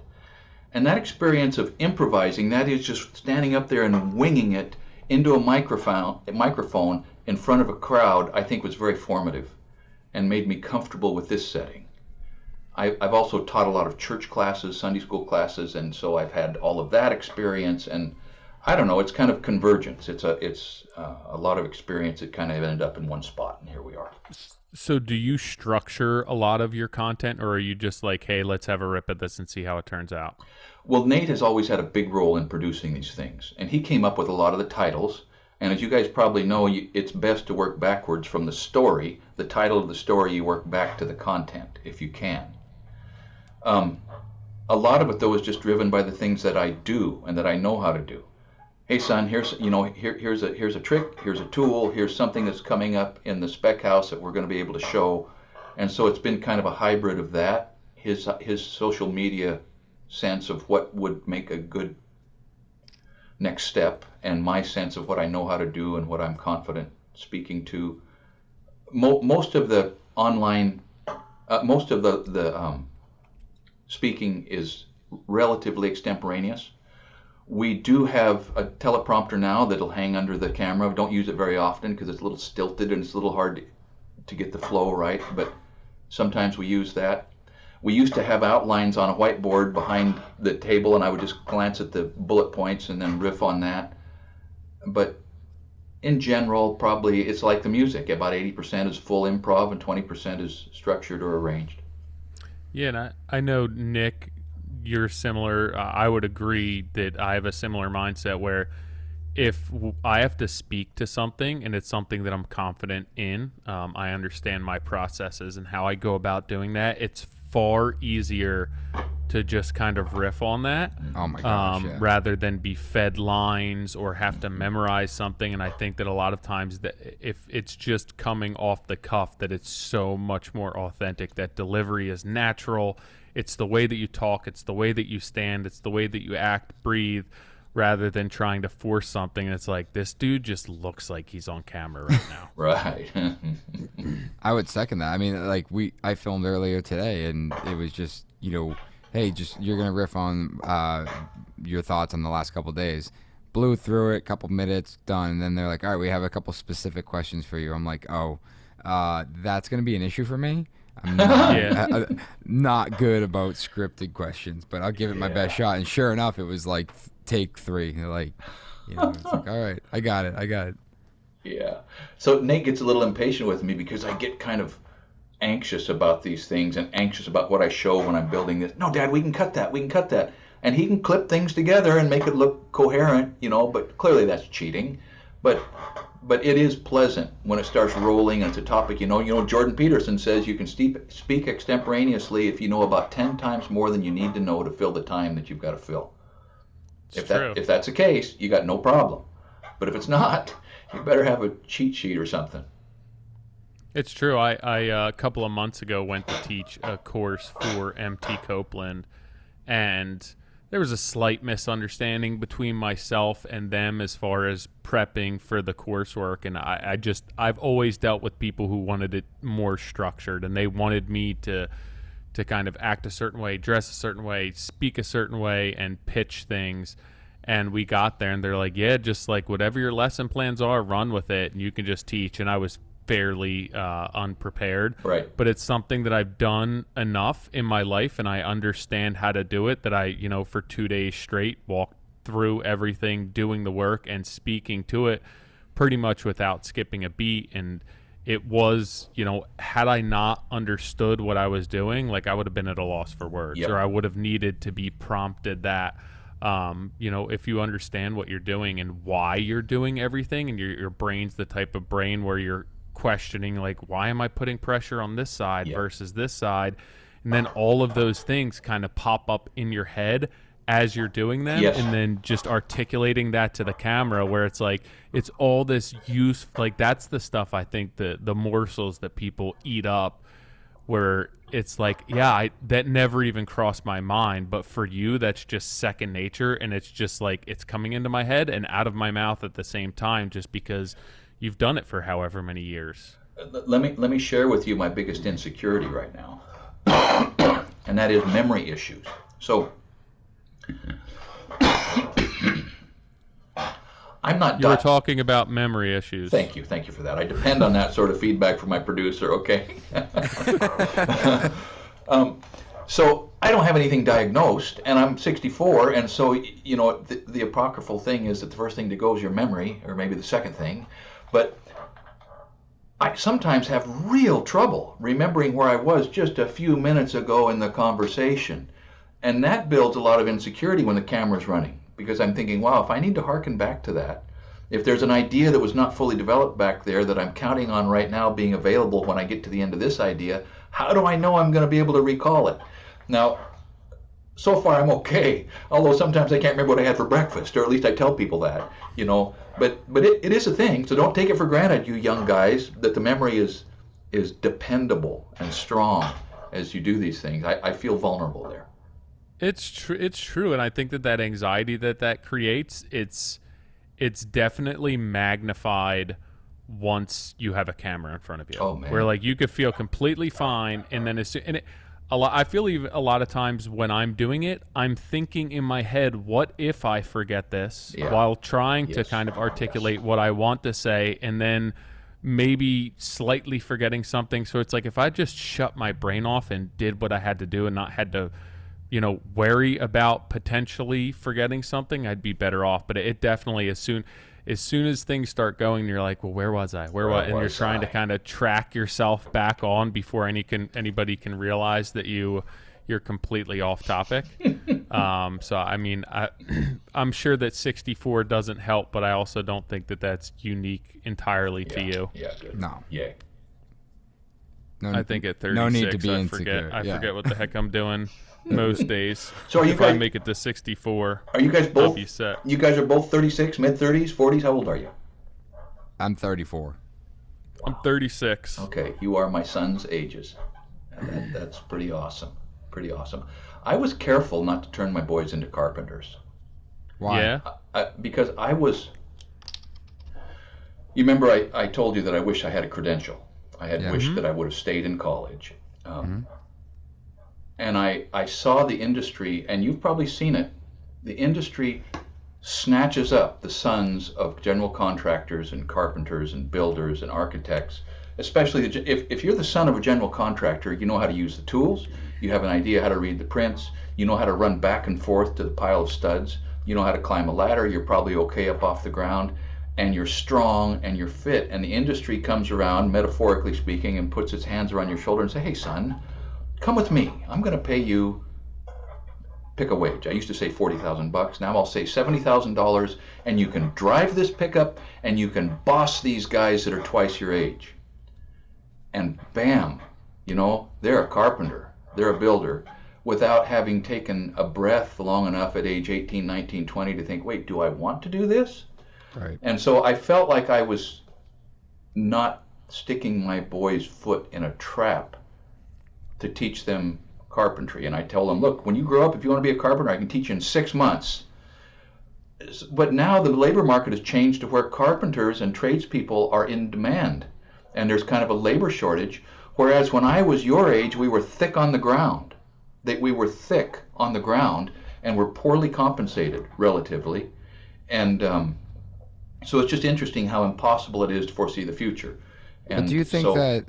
Sorry to cut you off, Scott. No, go ahead. But do you think that the mentality of being careful not to push your kids into carpentry is the reason that we ended up with the labor shortage that we did? Yes, at least partially. At least And partially. it's so interesting. It's like, and I mean, I got it from my parents. right, and My parents are your age. Yeah. We were being prudent. We were evaluating the circumstances of life through our young adult years. We were looking at the way life was when we were 36, 38, 39, 40 and thinking, doggone it, I want the world to come knocking on my son's door with the jobs extended to him instead of my son driving a worn-out truck from job to job to job to job looking for a job. That's what I want. And it's so different now. It is, but I think, like, honestly, I think it, within the last 4 years, we went from, we got to get people interested in the trades, and to, I think today, the interest is there. Yeah. Like, the interest is very much there. People want to be in the trades. Now, it's, okay, we fixed that problem. Now, but while we were trying to fix the problem of getting the interest, we accidentally removed all the education. Yeah. Yes. And now the situation we're in is now these people that are interested simply can't get educated. Wow. And it's, and it's from the vocational schools. And now you're seeing, Tyler mentioned it earlier, the MT Copeland, this online learning for the trades, super smart, but it's just the beginning of it. Yeah. And I like to think that, it's full circle for you, where you went from, trying to, prevent or, not push your kids into the trade, to here you are teaching it. Yeah. You and I'm not saying that you caused the issue, but part of that issue was because of the decisions that that generation made, and here you are, that generation, almost retroactively making up for it by It is. saying I'm going to now teach, because the interest is obviously there with a million people watching you every day. Yeah. There's probably some pissed off parents at you, like that guy who Well, quit there his should physical be. therapy job. Oh, They're my like, who the gosh. heck is this guy? I tell you, he emailed me that. My email was, you have to call me. You call me. And darn if he didn't call me. And that's my question. What do your folks think of this? So don't give my parents your name. Yeah. Your parents my name. Yeah, it's a crazy, crazy thing. So to that point, okay. So I'm going to be in Boston next October, I think. It looks like it. There's a community college up north, and I'll leave it a little bit vague at that point, but it's up north. And they're flying me back here to go up to their open house and speak to their construction program, and hopefully some of the kids that are in some of the high schools that feed into their construction program.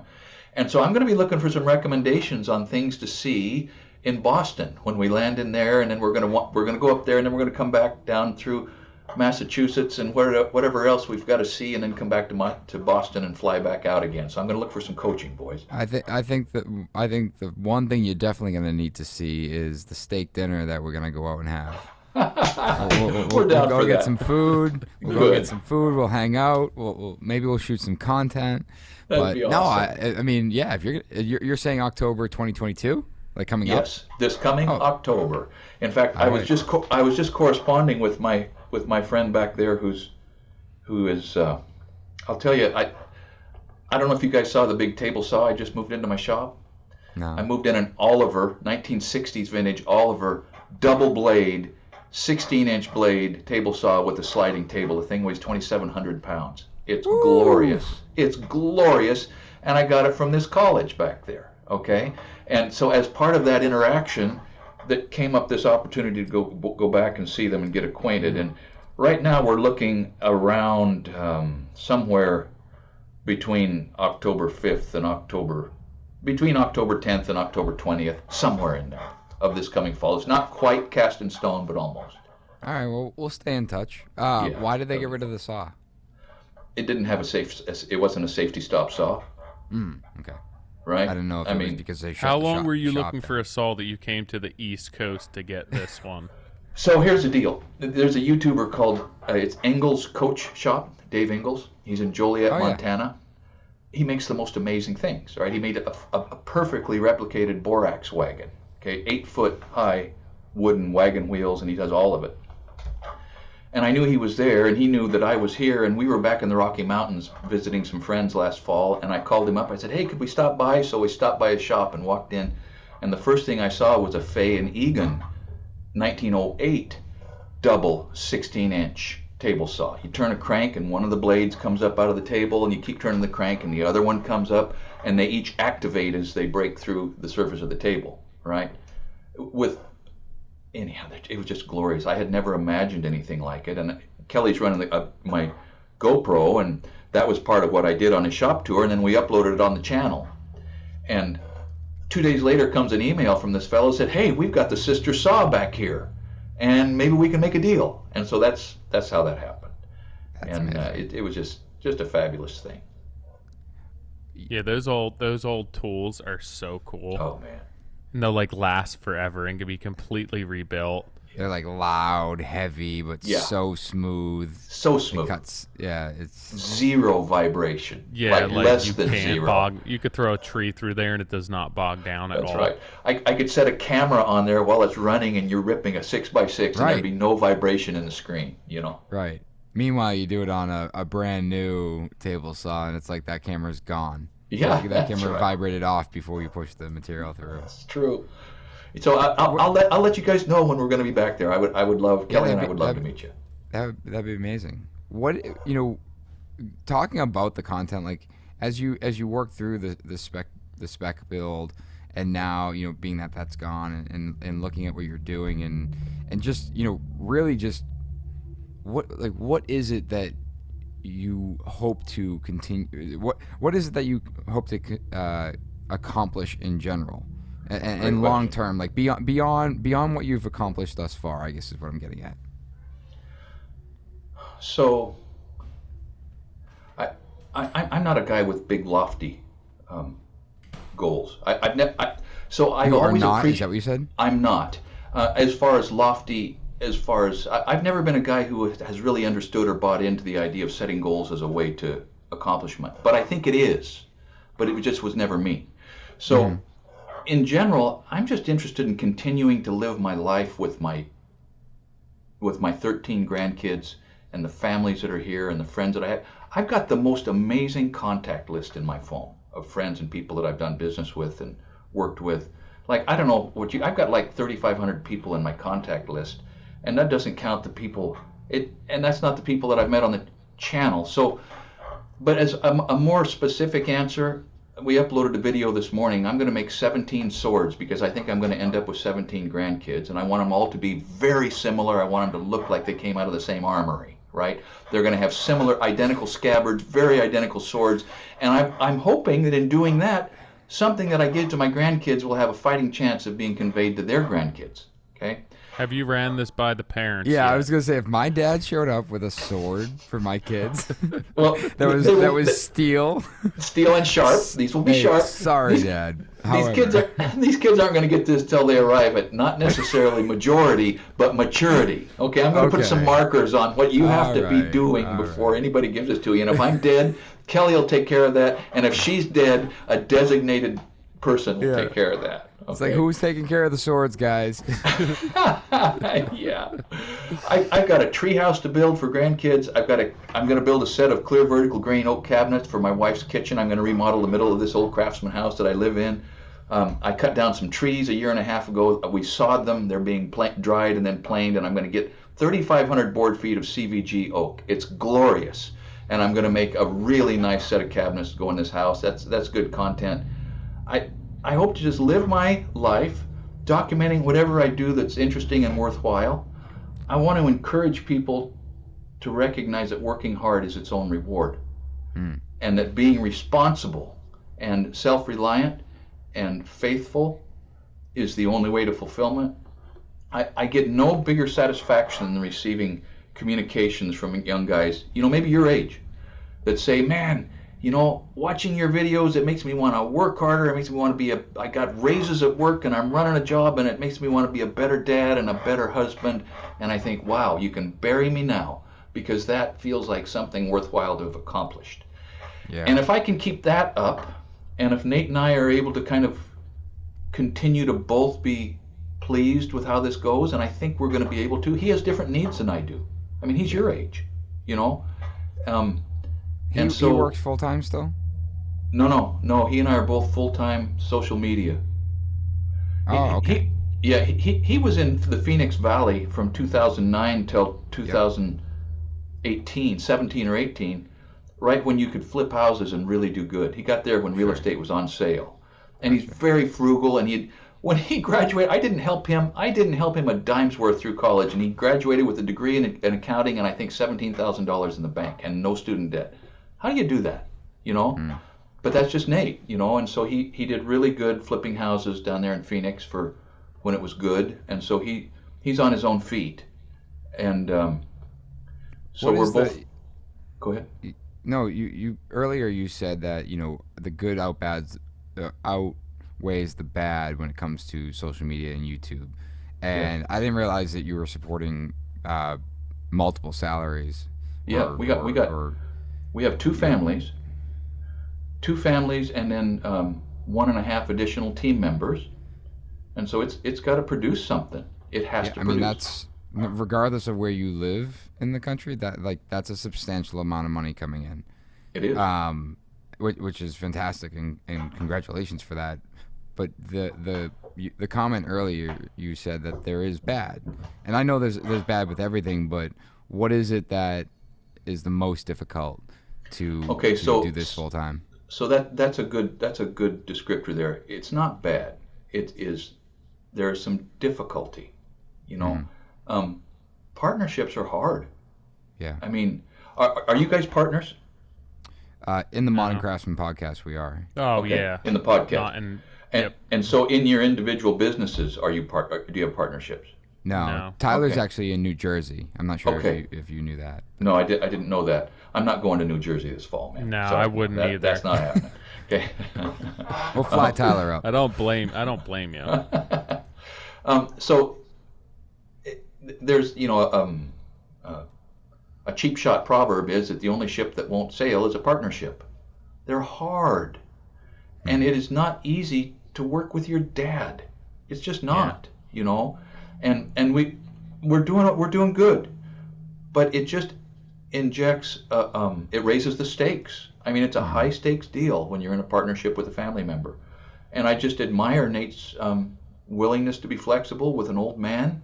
And I admire my wife's ability to sort of help me be wiser than I might otherwise be sometimes. So it's been a worthwhile, there's no question in anybody's mind that this has been a worthwhile venture. Mm-hmm. And there's no question in anybody's mind that ideally we'll keep this going for a good long time. And do you find yourself, or maybe Nate's on this side of it, but constantly adapting? And I'm assuming he's probably paying attention really closely to what goes quote unquote viral, or what content does really well versus what doesn't. Yeah. And and I feel like to grow a successful channel, that's really unless you have something that's so unique that regardless of how you film it, people are watching it. There's got to be some sort of strategy to that. Yes, and he does, and he has been, and I think it's a source of frustration for him because there are some strategies. I think there are some social media strategies that might be productive that are just so foreign to me, that I just can't, Right. And so we're continually kind of trying to find the middle ground on that. I will sort of throw back the curtain a little bit and tell you that we are just about to launch a membership site, a subscription membership site.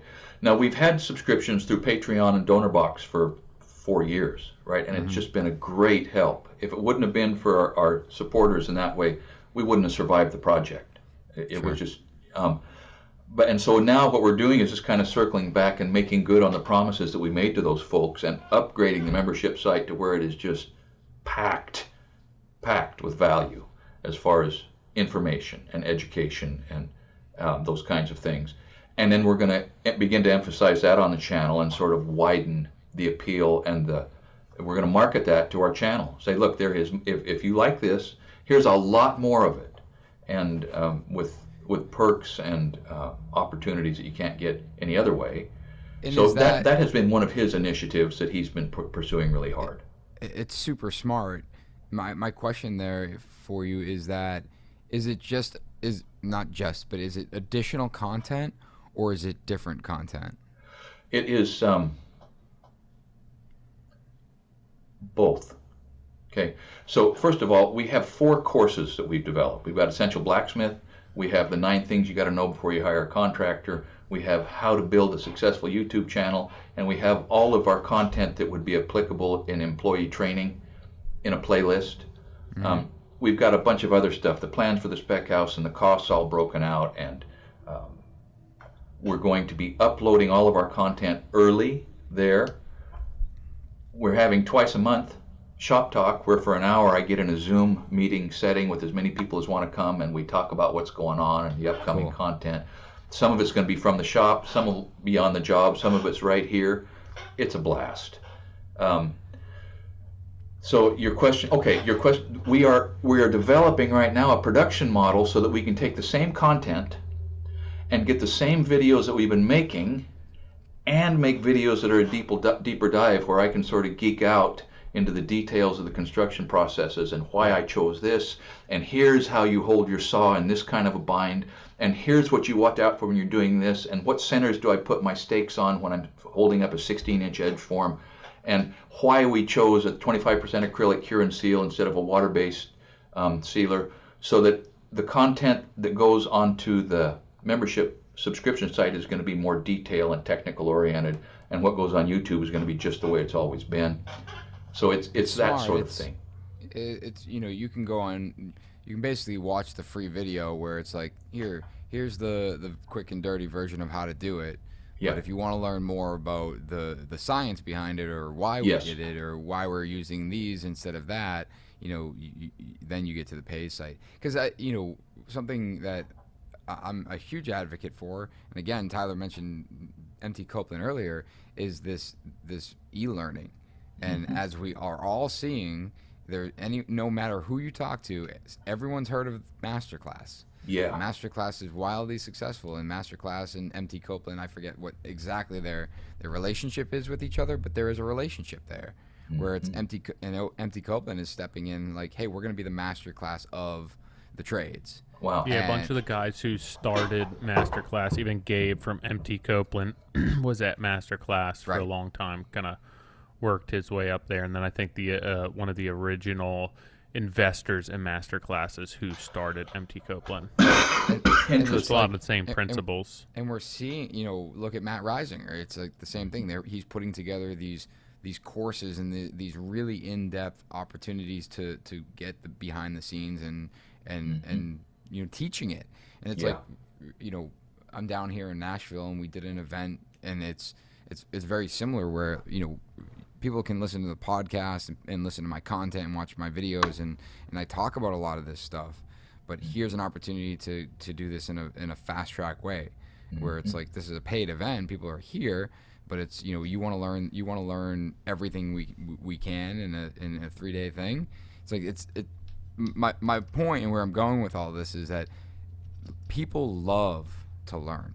Yeah. And regardless of whether or not they will use the skill set, I watch videos on how to do things that I'll never do because I find it interesting. You bet.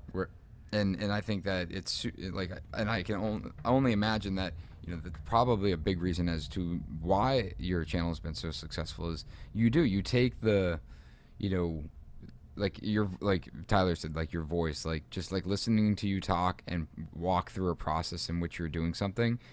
I feel like I could just be standing next to you and you'd be doing the same thing if the camera wasn't there. Wow, that's interesting. Because Nate has often said, Dad, just describe it like you would if one of your friends was here wanting to know how to do it. He's used that as kind of a bullseye idea on the production. That's very interesting. Huh. It is, but it's like, it's just, it's like, hey, it's like you didn't set this up to shoot. You're doing this today, and you happen to be sharing it. It's like you talking about the fact that you're going to build a treehouse for your grandchildren, and it's like, and you're going to film that. Like, you could just go out and build the treehouse, but instead you're going to film it and talk about the things that you did to make sure that treehouse was the most cool treehouse that your grandkids ever had. Yeah. And that'll be interesting to watch, regardless of if I ever build a treehouse or the other million people that are going to watch that video might never build a treehouse. Interesting. It's so hard, as you guys know, it's like evaluating oneself in any situation. It's so hard to evaluate your own social media footprint, because it's getting back to like when you build something, you walk away from it, you can't even tell if it's beautiful now. You've been so deeply immersed in it, you have no idea if it is actually beautiful. All you can see is what you did. And so I think maybe it's what you did wrong. What you did wrong. That's all you can see. Yeah. And it's the same. It's the same with what we're doing here on the social media thing, for sure. It's so funny, and it's so true. And it's like, it's like you finish a job and someone compliments like, man, it's so beautiful, and in your head you're like, yeah, but the crown is crooked. That's right. It's like, what? It's like, see the crown over there? It's crooked. It's like, I didn't notice that until you pointed it out. Yeah. It's like it's trash. Like why we immediately sabotage not only for us but like the recipient, like the client. Yeah, that's right. Just let, like, this is not like, we are in such an imperfect industry, and and we are oftentimes we just completely are blinded by what we truly accomplish by the slight imperfection that exists.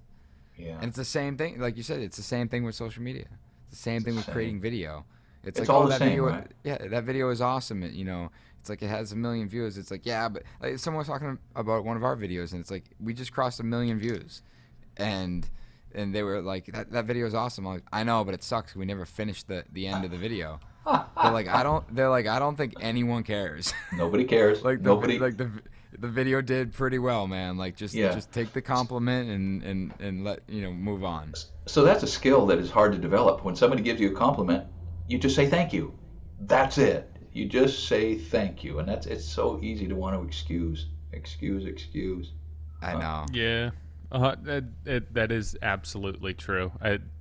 It's hard sometimes just to kind of appreciate what somebody's saying and not have to kind of back that up with anything. Yeah. But one more question I have for you as we're wrapping things up here. Even listening to you speak about building the kitchen cabinets, or just the fact that you want to build the kitchen cabinets for your own house, again at 64, and hearing the excitement in your voice about that, what's kind of giving you the energy that you have now to get up and continue to do this every day? Because I'm tired now. That's a great question. I think what is giving me the energy to get up and do this every day is the same thing that kept me from ever making any real money as a contractor. And that is, I love to work. Yeah. Okay. It is deep in my bones. And I think my mom and dad put it there, nature or nurture, I don't know, but it's a myelinated behavior, right? It's a personality thing which is so deeply impressed on me now that I love to work. When I was your age, I had a flatbed trailer that I built. I used to like shoveling 2 or 3 yards of gravel off that trailer, just because, doggone it felt good to shovel. Well, you never make any money when you get your satisfaction shoveling. Yeah. You just don't. You can't. You're hung up shoveling instead of making money. But I think that is the answer to the question. I love creating. I love the design process of when you have to get everybody out of the shop and you have to kill the darn camera and just get into that zen of figuring out what you have and what you need and what the limitations of the site are and what the implications of the shapes and the proportion and the connections and and then all of a sudden, after a while, it begins to get clear enough you can take the next step. That is a seductive and addicting process for me. So I think it's those two things and part of it is my good wife. She just encourages me, and so probably at a certain level it's part. So this might be a little. I don't want this to be too saccharine, right? I don't want to be a Pollyanna about this, but with the right partner in life, it's relatively easy to be inspired and motivated to get out the door and do something worthwhile. And without the right partner in life, I don't know how guys do it. I can't imagine how they do it without that symbiotic relationship of someone with whom you are one flesh, a single organism, getting it done. And she's getting it done, and she knows you're getting it done. And so this combination of things is probably at least part of the reason, part of the explanation for what motivates me to do these things. Yeah, I mean, you can tell with what you're doing and even speaking with you that there's still an energy level there. And I'm sure it's not all the time, but there's still that spark there. And I was just curious, at 36, there's days where we're in the thick of it with young kids, but I'm like, oh, God, I'm tired. I hope to still have steam by the time I'm 64. You will. That whole manic thing, that's handy, right? You can promote yeah, that, right? It's true. Don't fight it. Give me 5 minutes. Yeah. So let me just work through this, hit my high, and I'll come crashing down. I'll be good. Yeah, we'll crash down after work.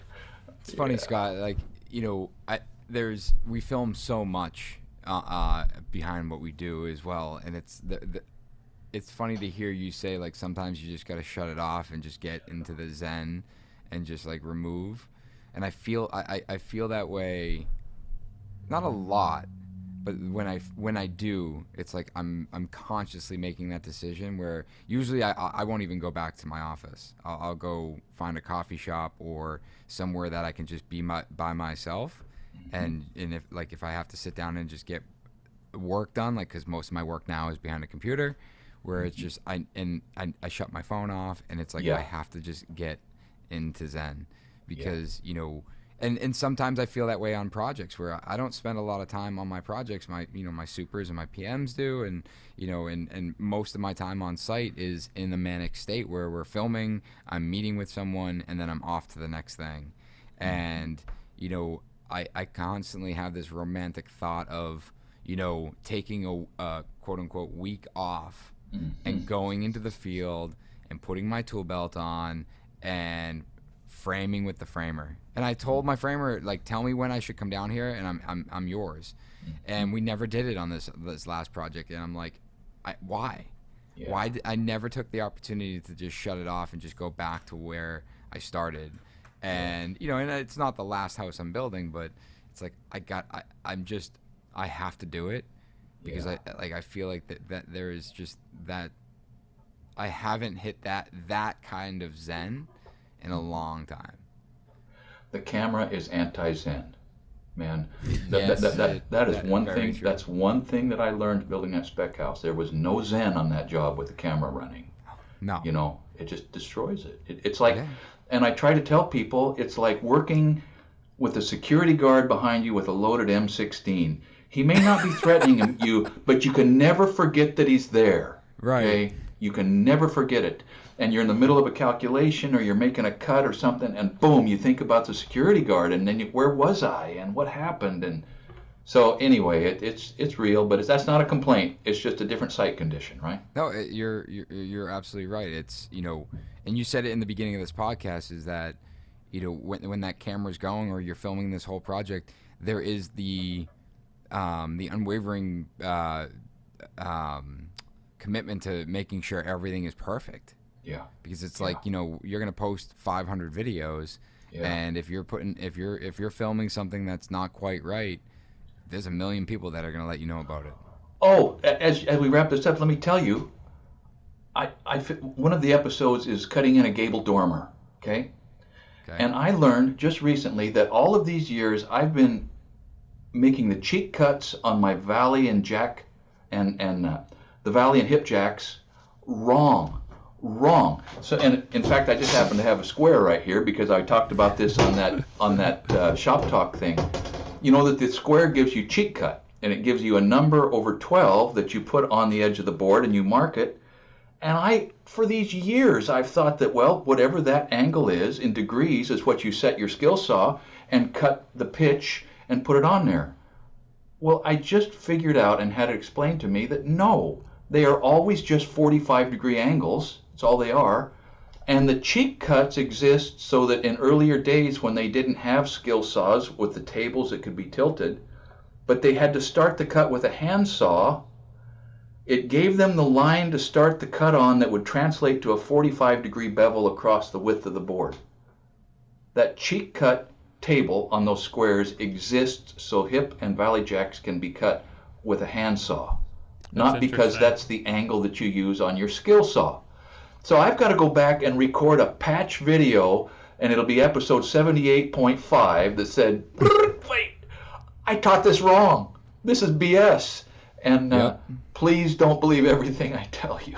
No, and we do the same thing. We've made some massive mistakes, and we've went back and created another video and saying, listen, I was totally wrong in that last video. So so here's the actual right way. I love the fact that we just ended the podcast with that, because I feel like everyone's gonna, if they're not driving and they're on a job site, everyone ran and just grabbed a square and they're looking at it like, cool. Hold on a second. Scott, Thanks, this was guys. Awesome, man. Thank you. I enjoyed it. Yeah, we appreciate your time. You're welcome to it. I appreciate being a guest. I'll have to come up to Boston next October. Right on. Nick's buying dinner, so I look forward to meeting both you guys.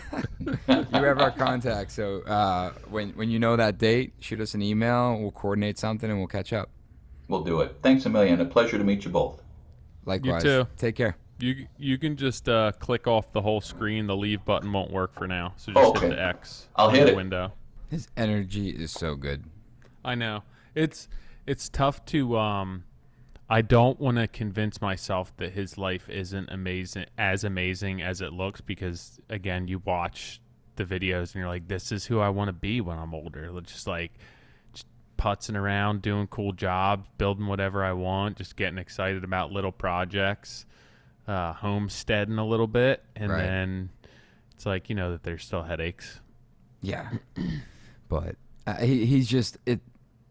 I love what he said, and like the fact that he attributes so much back to his wife is so cool, and the fact that they've been together since they were 15 years old is wild.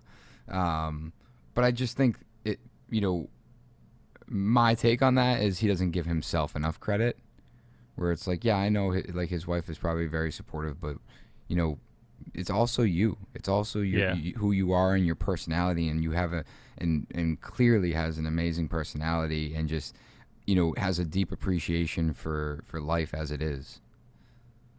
Yeah, I like I said, I watched a bunch of his stuff years ago. Didn't even realize that he had done a spec home. I guess I typically look up specific videos, and he seems to have done, you know, a video on everything at this point. But it is his delivery and it kind of his rhythm and his cadence when he's teaching. It's all very engaging, and you could just sit there. I don't know. There's some people you could just sit there and listen to, and I feel like he's one of them. And like I wouldn't have to say anything and just be like, all right, just keep talking. It's cool. I'm taking it all in. Nah, he's and we didn't even get to the to promote any of his channels or anything. But if you guys don't already know, go to YouTube and find him on The Essential Craftsman, and he also has a podcast. Yeah. He's got some. I liked hearing him in the beginning talk about swag. Oh, he said swag like 6 times. I'm like, Yeah, I I love was that he cracking calls up. it swag. Yeah. Swag. It's just it's so awesome. All right, guys. Well, we do have a giveaway. We got at Troy with some periods and underscores in there. Troy, well, assuming your name is Troy, we'll find you on Instagram and hit you up. I also think we forgot to follow up with Brian Sherlin last week for his swag, so we'll do that today. Yeah, you guys know where to find us. If you guys want some Modern Craftsman swag, you gotta hit up iTunes, drop us a 5-star review and your handle, and let us know what you think of the podcast. I think also, did Dylan set us up a store, right?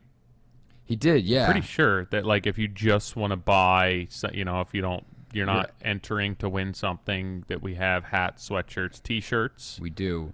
Let me make sure while we're chatting here that it's indeed on.